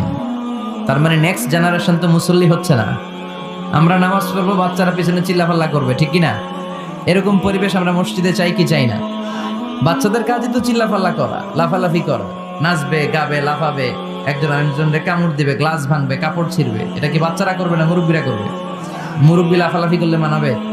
কথা বলেন তো। বাচ্চাদের কাজ বাচ্চাদেরকে করতে দেন, আর সাথে করে মসজিদে নিয়ে যাবেন, বাবারা মসজিদে নিয়ে যাবেন, ওকে বুঝাবেন যে এটা আমাদের ইবাদত গাহ, এখানে বসে আমরা আমাদের স্রষ্টাকে ডাকি, এখানে দুষ্টুমি করা যাবে না। তো বিশ্বনবীর মসজিদে নববীতে জামাতের প্রথম কাতারে দাঁড়াতো, প্রথম দিকের কাতারগুলোতে দাঁড়াতো পুরুষেরা, তারপর একটা সার্টিন গ্যাপ রেখে দাঁড়াতো নারীরা, তারপরে দাঁড়াতো ছোট ছোট বাচ্চারা। তো বিশ্বনবী সবাইকে নিয়ে দাঁড়িয়ে নামাজ শুরু করেছেন, আল্লাহু আকবার। রুকুতে গিয়েছেন, রুকু থেকে উঠে পড়েছেন সামি আল্লাহু লিমান হামিদা।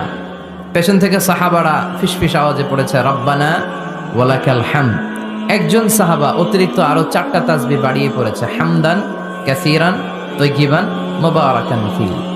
সালাত শেষে বিশ্বনবী এই সাহাবাকে বললেন, সাহাবীদের দিকে লক্ষ্য করে বললেন যে তোমরা সবাই পড়েছো রব্বানা ওয়ালাকাল হামদ, কে যেন বাড়িয়ে পড়েছো হামদান কাসীরান তাইয়িবান মুবারাকান ফি।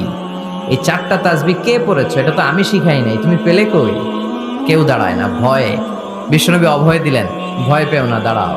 একজন দাঁড়িয়ে বলল, ইয়া রাসূলুল্লাহ, আমি আল্লাহর তাসবিহ কম কম পড়লে আমার পোষায় না, আমার পড়তে মনে চাই বেশি বেশি। এজন্য আমি নিজ থেকেই 4টা তাসবিহ বানিয়ে পড়েছি। বিশ্বনবী বললেন, ভয় পেও না, তোমরা তো দেখোনি, আমি সালাতরত অবস্থায় দেখেছি বিদউ ওয়া সালাসুনা মালাইকা, তোমার এই 4টা তাসবিহর যে সওয়াব হয়েছে, এই সওয়াবটা 30 জনেরও বেশি ফেরেশতা কে কার আগে আল্লাহর আরশে পৌঁছে দিবে এ নিয়ে আকাশে প্রতিযোগিতা করছিল। এজন্য আল্লাহর প্রশংসা কি কম কম না বেশি বেশি? সব সময় আল্লাহর প্রশংসা করতে রাজি আছেন? সব জায়গায় প্রশংসা করতে রাজি আছেন? আসুন সে আল্লাহর জন্য আমরা আওয়াজ করে পড়ি আলহামদুলিল্লাহ। করেন রব্বানা লাকাল হামদ হামদান কাসীরান তাইয়িবান মুবারাকান ফীহি ইয়া রাব্বি লাকাল হামদু কামা ইয়ানবাগি লিজালালি ওয়াজহিকা ওয়া আযীমি সুলতানিকা লাকাল হামদু বিল ঈমান লাকাল হামদু বিল ইসলাম লাকাল হামদু বিল কোরআন। আল্লাহ সব সময় তোমার প্রশংসা যেন আমরা করতে পারি, তুমি তৌফিক দাও। আজকে আমরা যে বইটা থেকে কয়েক মিনিট কথা শুনবো, বইটার নাম কি? কোরআন আল কারীম। এটা এমন কিতাব যেই কিতাবে কোনো ভুল নাই। এসেই দেখি টেবিলের মধ্যে অনেক বালু ধুলা, কোরআনের ভেতরেও ধুলা বালে, এগুলো আপনারা আগ থেকে পরিষ্কার করে রাখবেন। এগুলো হুজুরের জন্য রেখে দেয়, মাহফিলের সব কাজ আমরা করছি, এটা হুজুরে করুক, এরকম আছে না নাই? তো ঠিক আছে, করলাম একটু কাজ, আর কোরআন পরিষ্কার করলে তো আরো ভালো। আল্লাহর কিতাবকে আমি একটু ক্লিন করে দিয়ে গেলাম। তো অ্যারেঞ্জমেন্টগুলো আপনারা খেয়াল রাখবেন। আর মাঝে মাঝে কোরআন এমন ছিঁড়ে পাড়া, এত পুরাতন কোরআন এনে দেয়, আজকেরটার অবস্থা মাঝামাঝি, অন্য জায়গায় এত ছিঁড়া পাড়া কোরআন দেয়, তো ওইটা নিয়ে বসাই কঠিন।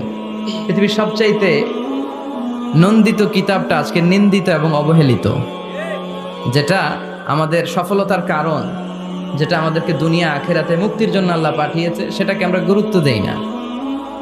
এজন্য আমি বলি যে Quran is not for your self, not for your book shelf, Quran is for your self. Quran আপনার বুক সেলফে রেখে দেওয়ার জন্য না, এটা আপনার জন্য, এটা তেলাওয়াতের জন্য এসছে। প্রতিদিন কোরআন তেলাওয়াত করতে হবে, একটি করে হলেও কোরআনের আয়াতের অনুবাদ করতে হবে। কোরআনে আল্লাহ কি বললেন জানার দরকার আছে না নাই? এই কিতাবটা নির্ভুল একটা কিতাব। এই কিতাব যদি কেউ পাঠ করে তাহলে সে মানুষের মতো মানুষ হবে, বিশ্বাস হয়? এই কিতাব যদি কেউ পাঠ করে তাহলে সে সুশিক্ষিত হবে, কারণ এই কিতাবের প্রথম কথা হচ্ছে পড়ো, পড়ে নিজের জীবন গড়ো, ঠিক কিনা? আল কোরআনের প্রথম বাণী পড়ো, আল হাদিসে নবীর কথা পড়ো, আল কোরআনের প্রথম বাণী পড়ো, আল হাদিসে নবীর কথা পড়ো, পড়ে পড়ে শেখো, শিখে শিখে তুমি তোমার নিজের জীবন গড়ো। সুবহানাল্লাহ পড়েন, পড়ো, পড়তে পড়তে নিজের জীবন গড়ো। তাই কোরআন পড়লে সে সুশিক্ষায় শিক্ষিত একজন মানুষ হয়, সিভিলাইজড হয়, ভদ্র হয়, সভ্য হয়, মানুষের মতো মানুষ হয়। এই কোরআন এসেছে আমাদেরকে মানুষের মতো মানুষ বানাতে। কি বানাতে? আওয়াজ করে বলেন, আবার বলেন। এই কথাটার সাথে আপনারা পরিচিত না? বলেন। মুরব্বীরা আমাদেরকে বলে না যে তুই মানুষের মতো মানুষ হ, এটা তো কমন কথা, ঠিক কিনা? তো এই কোরআন কিন্তু এসেছে আমাদেরকে মানুষের মতো মানুষ বানানোর জন্য। পৃথিবীতে মানুষের বড্ড অভাব। অনেকে বলতে পারেন, হুজুর কি বলেন, 700 কোটি মানুষ আর আপনি কোন মানুষের অভাব? কোথাও গেলেই খালি মানুষ আর মানুষ, রাস্তাঘাটে মানুষ, এখানে মানুষ, ওখানে মানুষ, বিশাল লম্বা সিরিয়াল। এগুলো খালি চোখে আপনারা যা দেখেন এগুলো মানুষ না, এগুলো জনসংখ্যা। এগুলো কি? এজন্য বলা হয় বাড়ছে জনসংখ্যা কিন্তু কমছে মানুষ। বাড়ছে কি কিন্তু কমছে কি? মানুষের মতো মানুষ হওয়া খুব দরকার। কোরআন এসেছে আমাদেরকে মানুষের মতো মানুষ বানাতে। আমি প্রায় বলি যে গরুর পেট থেকে বেরোলে ওটা গরু হয়ে যায়, ছাগলের পেট থেকে বেরোলেই ছাগল, মুরগির পেট থেকে বেরোলেই মুরগি, কিন্তু মানুষের পেট থেকে বেরোলেই ওটা মানুষ হয় না, ওটার মানুষ করতে হয়, ওটার মানুষ বানাতে হয়, ঠিক কিনা? আবার ছাগল রে কেউ কোনোদিন বলে না যে তুই ছাগলের মতো ছাগল হ, বলে? গরুরে কেউ কোনোদিন বলছে তুই গরুর মতো গরু হ? আপনাদের এলাকায় গরু টরু তো নাই না, এজন্য বুঝতে অনেক কষ্ট হচ্ছে মনে হয়। আছে গরু? গরু পালেন না আপনারা? পালেন? পালেন? তো আপনার গরুরে কোনোদিন বলছিলেন যে তুই গরুর মতো গরু হইস? ছাগলের কেউ কোনোদিন বলে না তুই ছাগলের মতো ছাগল হ, কিন্তু মানুষকে বলা হয় তুই মানুষের মতো মানুষ হ, কারণ মানুষের মতো মানুষের বড় অভাব। এই দুনিয়া এখন তো আর সেই দুনিয়া নাই, মানুষ নামের মানুষ আছে দুনিয়া বোঝাই,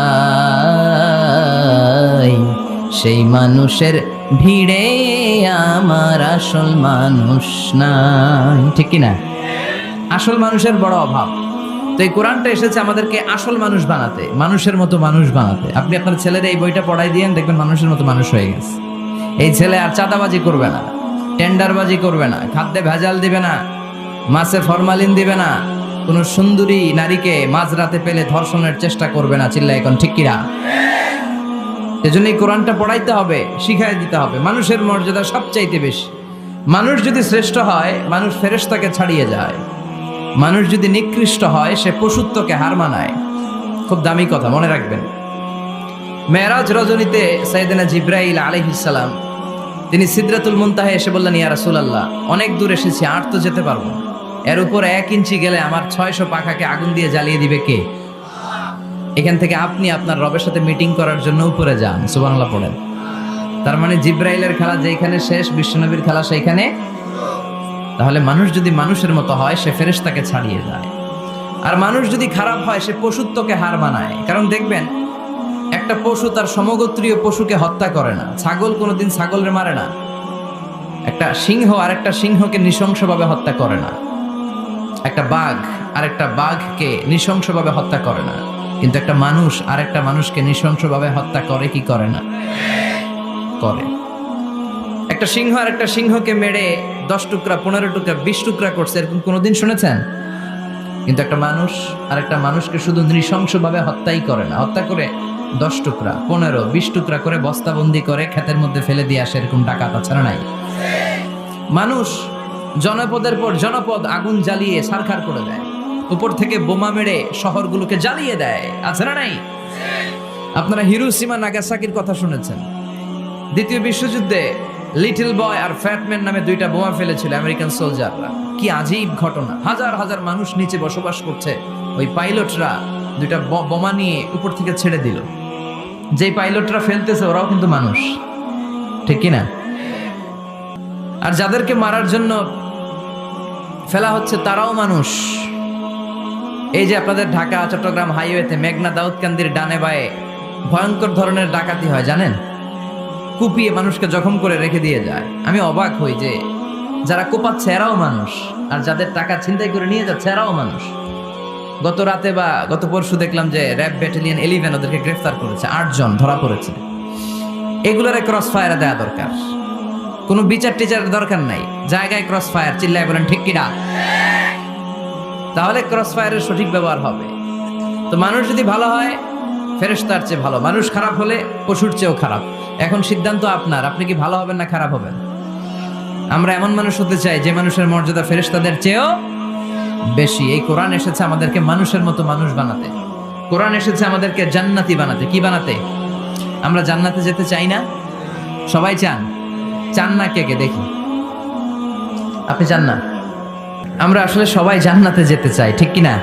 মালিক তুমি জান্নাতে, তোমার পাশে আমায় একটি ঘর বানিয়ে দিও, একটি ঘর বানিয়ে দিও সে বিভীষিকাময় মহাদিনে, তোমার প্রতিবেশী করে নিও।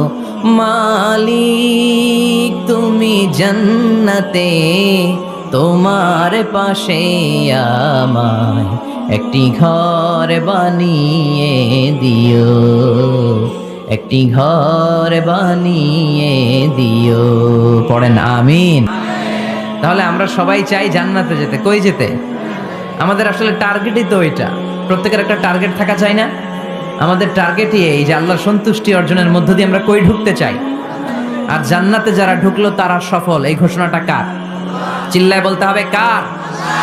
রব্বুল আলামিন বলেন, লা ইয়াস্তাওয়ি আসহাবুন নারি ওয়া আসহাবুল জান্নাতি আসহাবুল জান্নাতি হুমুল ফাইজুন। সুবহানাল্লাহ। আল্লাহ বললেন যারা জান্নাতে যাবে আর জাহান্নামে যারা যাবে তারা কখনো সমান হতে পারে না, তাদের মর্যাদা কশিনকালেও এক হতে পারে না। যারা জান্নাতে ঢুকতে পারবে তারাই সফল, যারা জান্নাতে ঢুকতে পারলো তারাই। ফামান যুহজিহা আনিন নারি ওয়া উদখিলাল জান্নাতা ফাকাদ ফাজ ওয়া মাল হায়াতুদ দুনিয়া ইল্লা মাতাউল গুরুর। আল্লাহ বললেন যারা জাহান্নাম থেকে মুক্তি পেল, জান্নাতের সার্টিফিকেট পেল, তারাই হলো সফল। ঠিক কি না? এটাই তো সফলতার মানদণ্ড হওয়া উচিত। আমি জাহান্নাম থেকে মুক্তির ঘোষণা পেলাম, আমি চিরস্থায়ী শান্তির জায়গা জান্নাতে ঢোকার অনুমতিপত্র পেলাম, আর কিছু লাগে? কথা কন। আমরা সবাই কই যেতে চাই? আল্লাহ বলেন the people of paradise and the people of hellfire never be equal. The people of paradise gained the ultimate success in life. যারা জান্নাতে যাওয়ার অনুমতি পেল তারাই সফল। আমরা সেই সফল মানুষ হতে চাই, ঠিক কিনা? আমরা সবাই জান্নাতে যেতে চাই। আসলেই চান তো? শুধু কথায় না কাজেও? কাজেও সেটার প্রমাণ দিতে হবে। আমরা জান্নাতে যেতে চাই। জান্নাত এমন জায়গা যে জায়গায় আছে শুধু আরাম আর আরাম, আর জাহান্নামে আছে খালি ব্যারাম। আরামের বিপরীত কি? জান্নাতে আছে কি? কই ব্যারাম। জান্নাতে আছে কি? আর জাহান্নামে? আওয়াজ করে বলেন, জান্নাতে কি আছে? জাহান্নামে কি? এখন কোনটা চান? আরাম চাই। আরাম চাই আমরা সবাই, সুখ চাই, আমরা স্বাচ্ছন্দ্য চাই, আমরা পিস অ্যান্ড সিকিউরিটি চাই। জান্নাতের চাইতে শান্তির কোনো জায়গা নাই। জান্নাতে কোনো টেনশন নাই, রোগ বালাই নাই, পুলিশের দৌড়ানি নাই, র্যাবের দৌড়ানি নাই। আছে? দৌড়ানি যা খাওয়ার দুনিয়াতে খায় না, জান্নাত আপনাদের জন্য অপেক্ষা করছে। ইসলামের পক্ষে কথা বলার কারণে এরকম দৌড়ানি আছে না নাই? ঝুঁকি আছে না নাই? জানমাল নিয়ে পরীক্ষা দেওয়ার দরকার আছে না নাই? এই কষ্ট একটু দুনিয়াতে করে নেন, একটু স্যাক্রিফাইস করেন। জান্নাত ইজ ওয়েটিং ফর ইউ। আল্লাহ তৈরি করা জান্নাত আপনার জন্য অপেক্ষা করছে। জান্নাত এমন জায়গা যেখানে কোনো ধরনের চিন্তা, দুশ্চিন্তা, হাইপার টেনশন, অসুস্থতা, ঝামেলা, ঝক্কি ঝামেলা, ব্যারাম কিচ্ছু নাই। বাড়ি ভাড়া দেওয়ার টেনশন নাই। মাস শেষে বাড়ি ভাড়া দেওয়া লাগে না? ভাড়াটিয়াদের টেনশন আছে না নাই? গ্যাসের বিল, বিদ্যুতের বিল, এইটা সেইটা, বাজার করো, অসুস্থতা, ছেলে মেয়েদের ভর্তি করো, একটার পর একটা লেগেই থাকে। এই ঝামেলাগুলো কি জান্নাতে আপনারে পাবে? তো ওই জান্নাতে ঢুকতে মনে চায় না আমাদের? ঢুকবেন, ঢুকবেন। রব্বুল আলামিন বলেন, ফালা তা'লামু নাফসুম মা উখফিয়া লাহুম মিন কুররাতি আ'য়ুনিন জাযাআম বিমা কানু ইয়া'মালুন। ও আমার গোলামেরা, শোনো শোনো,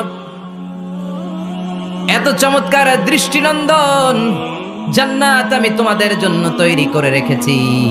ওই জান্নাতের সৌন্দর্য পৃথিবীর কেউ দেখে নাই। কুররাতু আ'য়ুন, তোমার চক্ষু শীতল করে ফেলবে জান্নাত। দেখলে আপনার চোখ ঠান্ডা হয়ে যাবে।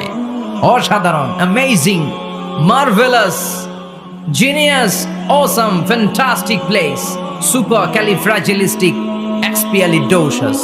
অসাধারণ ভালো, যেটা বর্ণনা দিয়ে বোঝানো সম্ভব না। আমি কোরআনের আলোকে কাছাকাছি একটা চিত্র অঙ্কন করতে পারবো আপনাদের চোখের সামনে, যে জান্নাতটা এইরকম হবে, নাজ নেয়ামতটা। কিন্তু আসল সৌন্দর্য যে কেমন, এটা পৃথিবীর কোনো মুফাসসির বলতে পারবে? এজন্য রব্বুল আলামিন বলেন, আ'আদাতু লিইবাদিয়াস সালিহিনা মা লা আইনুন রাআত। আমার সালেহ বান্দাদের জন্য এমন জান্নাত আমি তৈরি করেছি, যেই জান্নাত পৃথিবীর কোনো মানুষ তার দুটি চোখ দিয়ে দেখে নাই।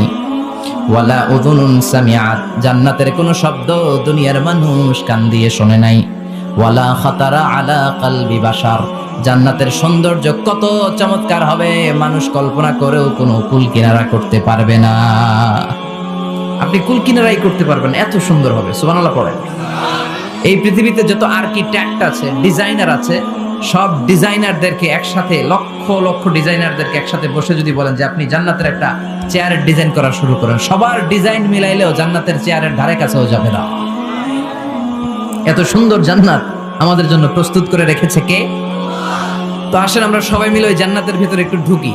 ঢুকবেন? সাহস হয়? আমরা যখন কোনো শপিং মলে ঢুকি কি দিয়ে ঢুকি? গেট দিয়ে ঢুকি।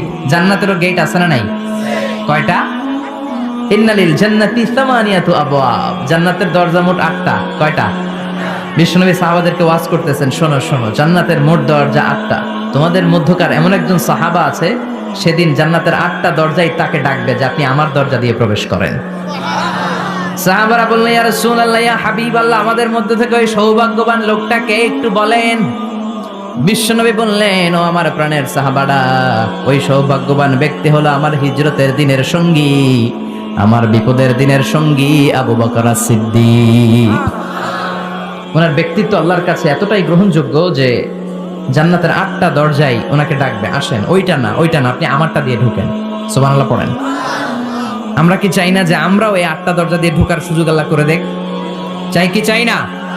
এজন্য বিশ্বনবী বললেন, শোনো শোনো, প্রতিদিন নামাজের আগে যে তোমরা ওযু করো, এই ওযুর পরে কেউ যদি পড়ে আশহাদু আল্লা ইলাহা ইল্লাল্লাহ ওয়া আশহাদু আন্না মুহাম্মাদান আবদুল্লাহি ওয়া রাসূলুহু, ওযুর পরে এই দোয়াটা প্রতিদিন যে পড়বে, কিয়ামতের দিন 8টা জান্নাতের যে কোনো দরজা দিয়ে ঢোকার অনুমতি ওই বান্দাকে আল্লাহ দিয়ে দিবে। আপনাদের জন্য আছে। Still now you have the opportunity man. এই সুযোগ, চান্স আপনার জন্য আছে।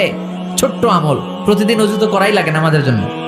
এই ওযুর পরে এই শাহাদাতের বাক্যটা পাঠ করলে 8টা দরজা দিয়ে ঢোকার অনুমতি আপনাকে দিবে কে? বুখারীর বর্ণনায় বিশ্বনবী বললেন, ইন্নালিল জান্নাতি সামানিয়াতু আবওয়াব। জান্নাতের ভেতরে আমি 8টা দরজা করেছি, 8 দিক দিয়ে ঢোকা যায়। মিনহা বাবুন ইসাম্মা আর-রায়্যান। ওই 8টা দরজার মধ্যে স্পেশাল একটা দরজা আছে, ওই দরজার নাম হলো রায়্যান। দরজার নাম লা ইয়াদখুলুহু ইল্লা সাইমুন। রোজাদাররা ছাড়া কেউ ওই দরজা দিয়ে ঢোকার অনুমতি পাবে না। আবার বিশ্বনবী বললেন, মান দাখালাহা লাম ইয়াযমা আবাদা। একবার রায়্যান দরজা দিয়ে ঢোকার অনুমতি যে পাবে, চিরকালের জন্য তার গলার তৃষ্ণা মিটে যাবে। এই যে রোজা রেখে সারাদিন আপনি কিছু খান নাই, পান করেন নাই, এটার প্রতিফল হিসেবে আল্লাহ তাআলা আপনার রায়্যান দিয়ে ঢুকাই দিবে। আর ওটা দিয়ে ঢুকলেই তৃষ্ণা থাকবে না। সুবহানাল্লাহ। বাড়িতে যাই বলেন, আওয়াজ করে পড়তে হবে আল্লাহু আকবার।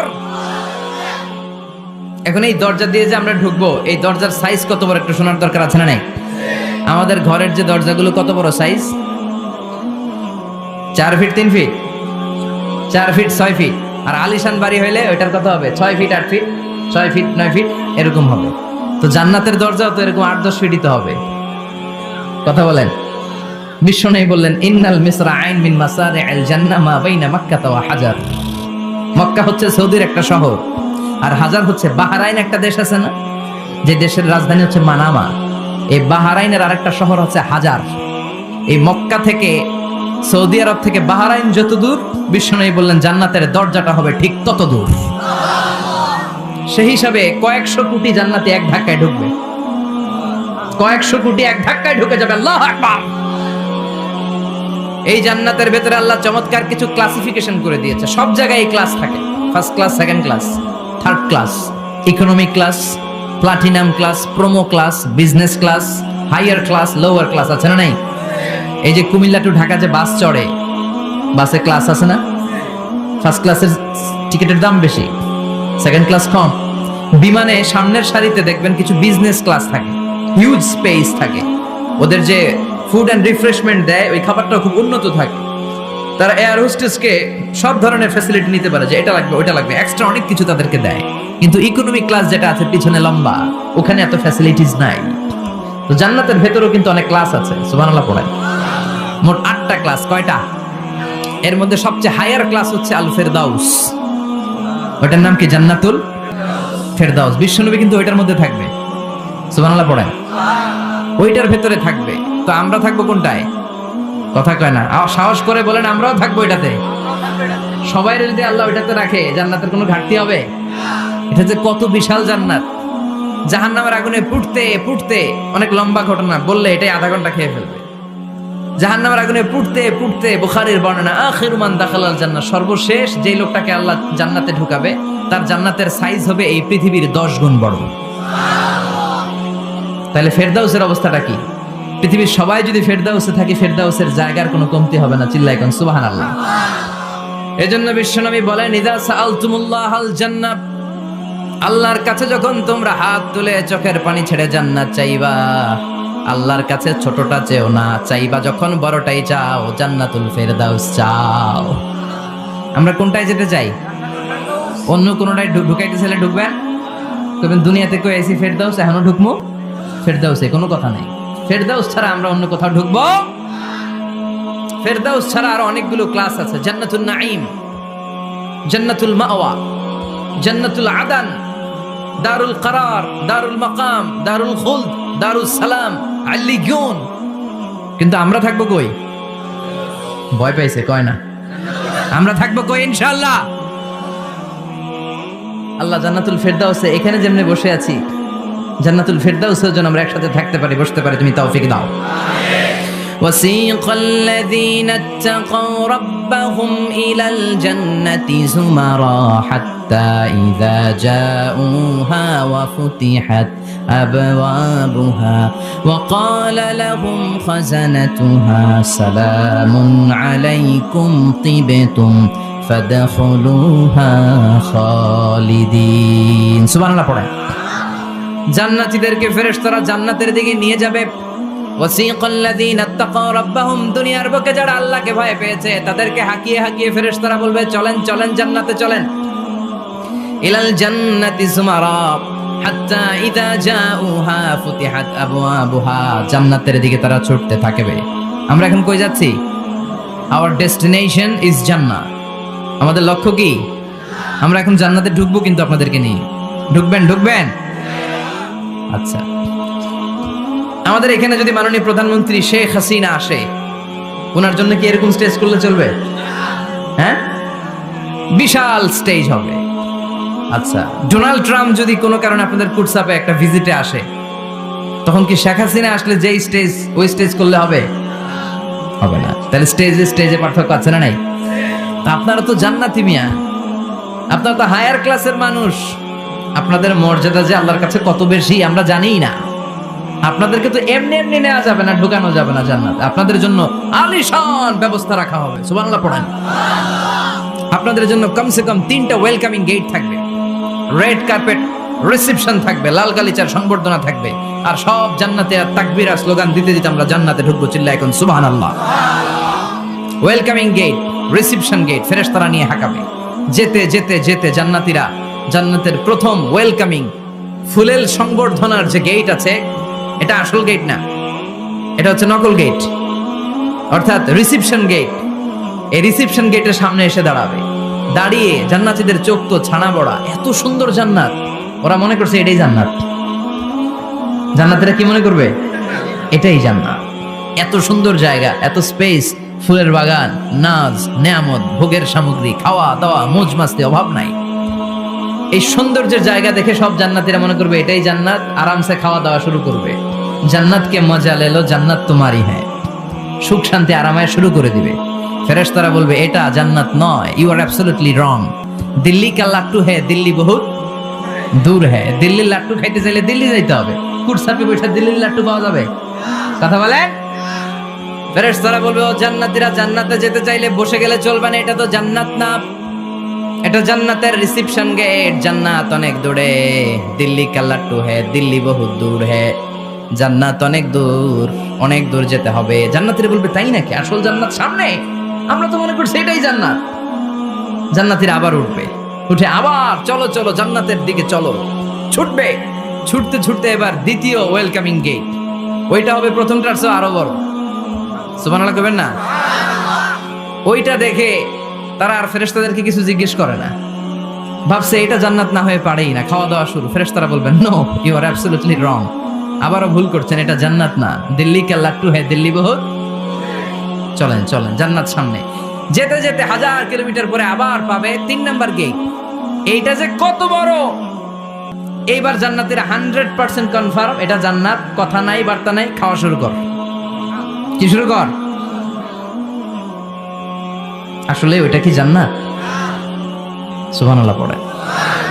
ফেরেশতারা বলবে না না, এটাও জান্নাত না, ওই যে দেখেন দেখা যায় জান্নাত।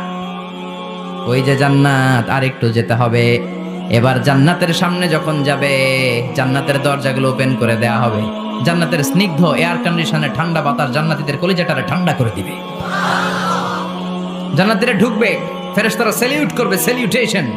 উদখুলুহা বিসালামিন আমিন, enter the paradise with peace and security. শান্তি নিরাপত্তার সাথে জান্নাতে ঢুকেন। জান্নাতীরা জান্নাতের ভেতরে প্রবেশ করে অবাক, কমপ্লিটলি অবাক, puzzled, shocked, thundered, astonished and surprised. How come? এত সুন্দর কেমন করে হয়? এত সুন্দর কিভাবে হতে পারে? How it's possible? সব জান্নাতীরা ঢুকে পাগলের মতো হয়ে যাবে, এত সুন্দর কেমন করে হয়? মনের অজান্তে সব জান্নাতীদের মুখ দিয়ে বের হয়ে যাবে আলহামদুলিল্লাহ। কি বের হবে? وقالوا الحمد لله الذي أورثنا الأرض نتبوأ من الجنة حيث نشاء فنعم أجر العاملين। প্রশংসা ওই আল্লাহর, যেই আল্লাহ জান্নাতে আমাদের জন্য চমৎকার নাজ নেয়ামতের ব্যবস্থা করে দিয়েছে। জান্নাতটা কতই না চমৎকার জায়গা। সুবহানাল্লাহ। দুনিয়াতে মুমিন বান্দারা ভালো কিছু পেলে খুশি হয়ে কি পড়ে? আলহামদুলিল্লাহ। আওয়াজ করে বলেন কি পড়ে? তা আপনারা দুনিয়াতে আজীবন পড়ছেন আলহামদুলিল্লাহ, জান্নাতে ঢুকে পড়বেন না আলহামদুলিল্লাহ? জান্নাতীরাও জান্নাতে ঢুকে আলহামদুলিল্লাহ পড়বে। এবার জান্নাতে যাওয়ার পরেই তারা জান্নাতের নাজ নেয়ামত দেখে অবাক, এত সুন্দর। ডানে বায়ে সামনে পেছনে বিশাল বড় বড় রাজমহল, তাজমহল, খাসমহল, বাগান বাড়ি, ডুপ্লেক্স বাড়ি, ট্রিপ্লেক্স বাড়ি, অসাধারণ সব স্থাপনা। দেখে দেখে অবাক হবে, চোখ ধাঁধানো সৌন্দর্য, আই ক্যাচিং, চোখ ধাঁধানো সৌন্দর্য। ডানে বায়ে তাকায়, দেখে বড় বড় প্রাসাদ, বড় বড় রাজপ্রাসাদ। বাংলাদেশের সবচেয়ে বড় বড় প্রাসাদ কোথায় আছে? সিলেটে, জানেন? এই যে আল হারামাইনের কোম্পানির মালিকের নাম মাহতাব সাহেবের একটা প্যালেস আছে, দেখছেন? তারপর কি নাম আরেকজন আছে যে সবচেয়ে বড় যেটা বানালো, শমশের মবিনের বিশাল একটা প্যালেস আছে, রাজপ্রাসাদ। জান্নাতের গুলো তো এরকমই হবে নাকি? এর তো ছোট হবে, কত বিশাল হবে ইউ কান্ট ইমাজিন ম্যান, আপনি কল্পনাই করতে পারবেন না। সুবহানাল্লাহ পড়েন। ফিহা সুরুরুম মারফুআতুন ওয়া আকওয়াবুম মাওদুআতুন ওয়া নামারিকু মাসফুফাতুন ওয়া যারাবিয়্যু মাবথুসা। জান্নাতীরা দেখবে বিশাল বিশাল পালঙ্ক, সিংহাসন, বিশাল বিশাল ফুলের সজ্জা, বিশাল বিশাল পানপাত্রের শাড়ি, বড় বড় কার্পেট আর বালিশের শাড়ি, সোফা সেট। জান্নাতীরা সবাই মিলে সোফা সেটের মধ্যে বসে যাবে। সুবহানাল্লাহ। হুম ওয়া আজওয়াজুহুম, সব জান্নাতীরা তাদের স্ত্রীদেরকে নিয়ে মুত্তাকিইনা আলাইহা মুতাকাবিলিন, মুখোমুখি হয়ে বসবে, পিঠ দেখি না, এখানে একজন এখানে একজন, মুখোমুখি হয়ে।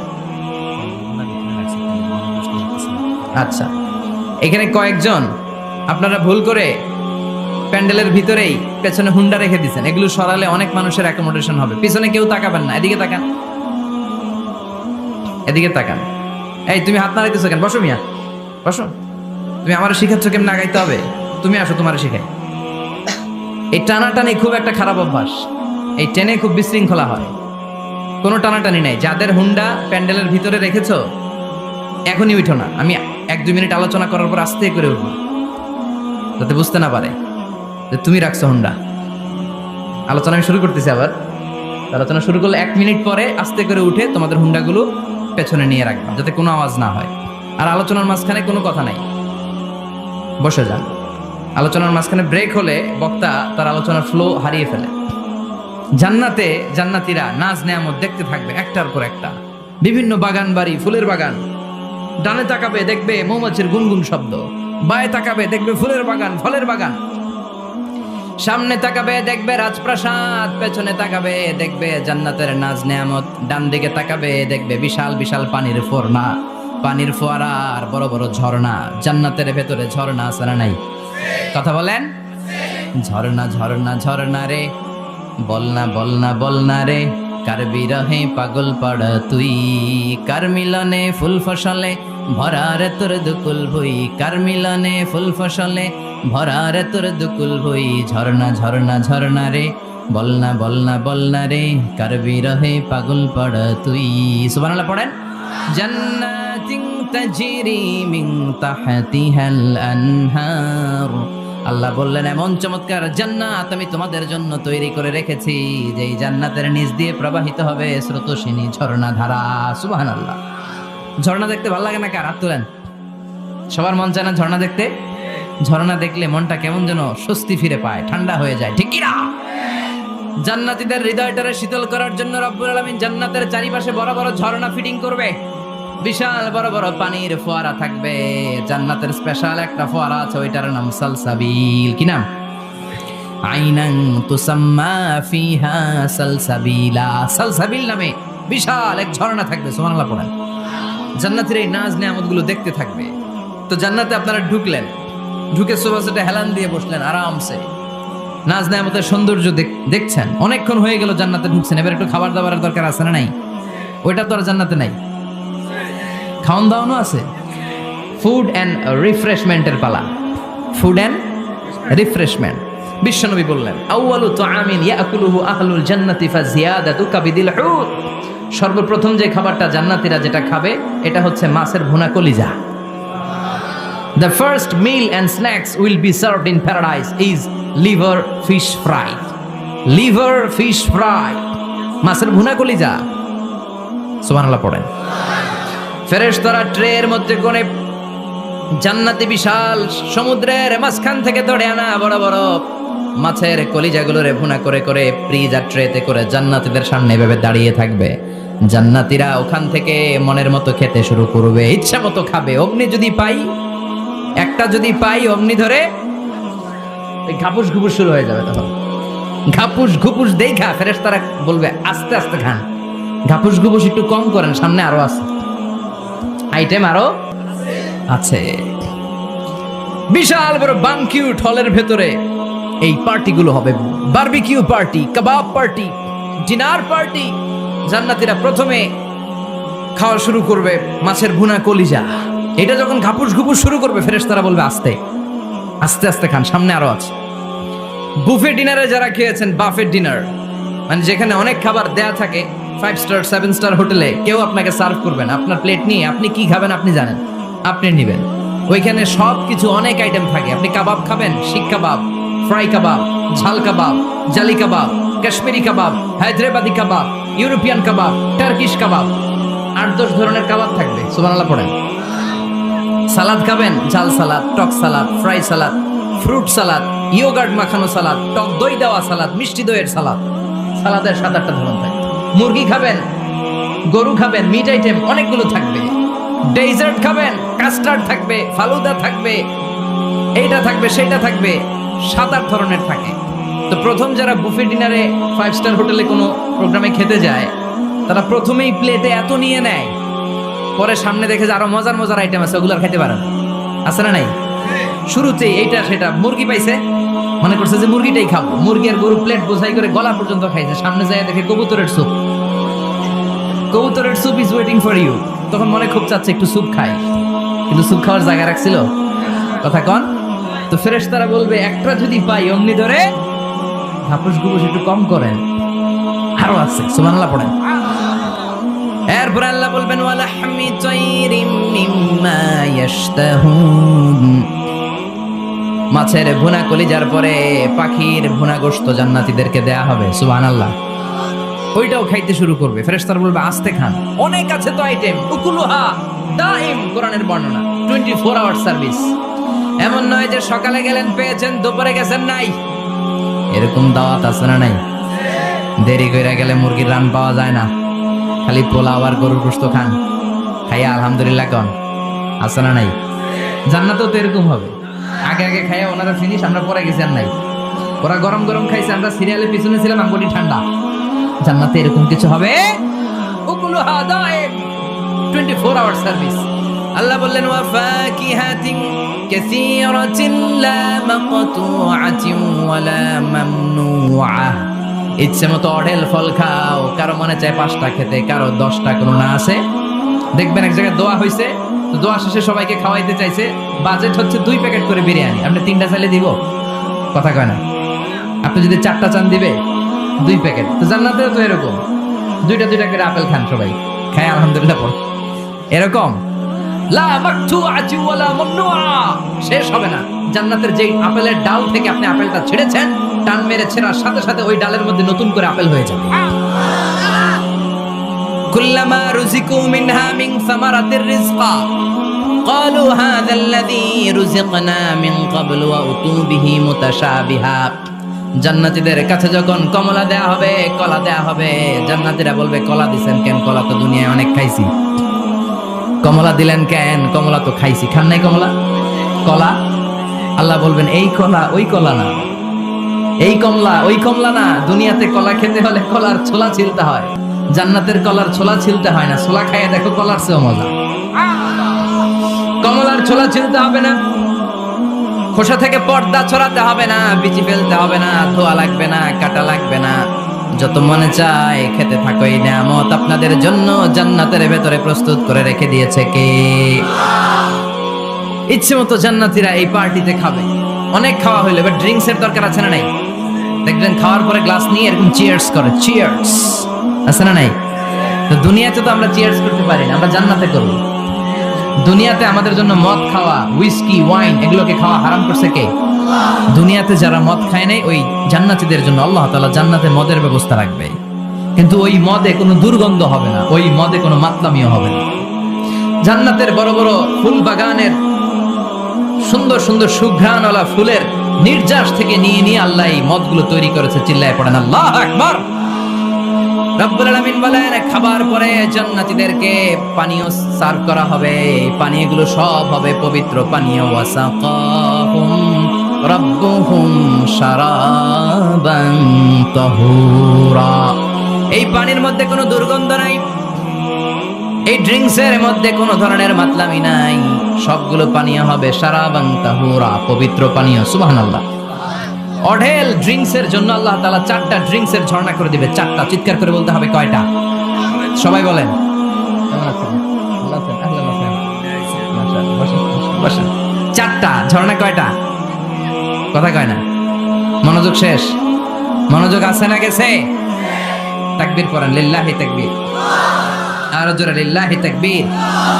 মাসালুল জান্নাতিল্লাতী ওয়াইদাল মুত্তাকুনা ফিহা أنهار من ماء غير آسن وأنهار من لبن لم يتغير طعمه وأنهار من خمر لذة للشاربين وأنهار من عسل مصفى سبحان الله পড়েন। 4 ধরনের ড্রিঙ্কসের ঝর্ণা। কয় ধরনের? বোতলে বোতলে দিলে তো লিমিটেড। ড্রিঙ্কস থাকবে, ঝর্ণা ঝর্ণার আকারে ড্রিঙ্কস পড়বে। 4 ধরনের। একটা হচ্ছে মিনারেল ওয়াটারের ঝর্ণা, ফ্রেশ পানি। 2টা হচ্ছে দুধের ঝর্ণা, 2 নাম্বার। 3 নম্বরে মধুর ঝর্ণা, 4 নম্বরে মদের ঝর্ণা। সুবহানাল্লাহ পড়েন। আবার বড় বড় মদের বোতলও থাকবে। ইউসকানা মির রাহিকিম মাখতুম। রাহিকুম মাখতুম নামক দামি একটা মদ দিয়ে রব্বুল আলামিন আপনাদেরকে মদ পরিবেশন করবে। মিজাজুহা কাফুরা, যেটার মধ্যে কুরকুরের ফ্লেভার থাকবে। কিসের ফ্লেভার? জোরে বলেন। মিজাজুহা জানজাবিলা, জিঞ্জার ফ্লেভার থাকবে, আদার ফ্লেভার থাকবে, কর্পূরের ফ্লেভার থাকবে। জান্নাতীরা ইচ্ছে মতো এই ড্রিঙ্কস গুলো পান করে শুকরিয়া করবে কার? যত ড্রিঙ্কস খাইলেন, এই সবগুলো ড্রিঙ্কস এর পরে এমন একটা ড্রিঙ্কস আল্লাহ দিবে, ওইটা খেয়ে সব জান্নাতীদের গলার তৃষ্ণা চিরকালের জন্য মিটে যাবে। ওইটার নাম হচ্ছে আল কাউসার। কি নাম? সবাই বলেন কি নাম? ইন্না আ'তাইনাকাল কাউসার ফাসাল্লি লিরাব্বিকা ওয়ানহার ইন্না শানিআকা হুয়াল আবতার। বিশ্বনবীকে হাউজে কাউসারের দায়িত্ব দিবে কে? আহলা মিনাল আসাল। এই হাউজে কাউসারের পানিটা মধুর চেয়েও মিষ্টি। আবিয়াদু মিনাল লাবান, দুধের চেয়েও সাদা। আবরাদু মিনাস সালজ, বরফের চাইতেও ঠান্ডা। এক ঢোক হাউজে কাউসারের পানি যে খাবে, চিরকালের জন্য গলার তৃষ্ণা মিটে যাবে। এই নাজ নেয়ামত জান্নাতে আপনাদের জন্য তৈরি করে রেখেছে কে? খাবার হলো, পান হলো। এবার সুন্দর সুন্দর জামা কাপড়ের দরকার আছে না নাই? জান্নাতে তো জামা কাপড় নাই, জামা কাপড়ও আছে।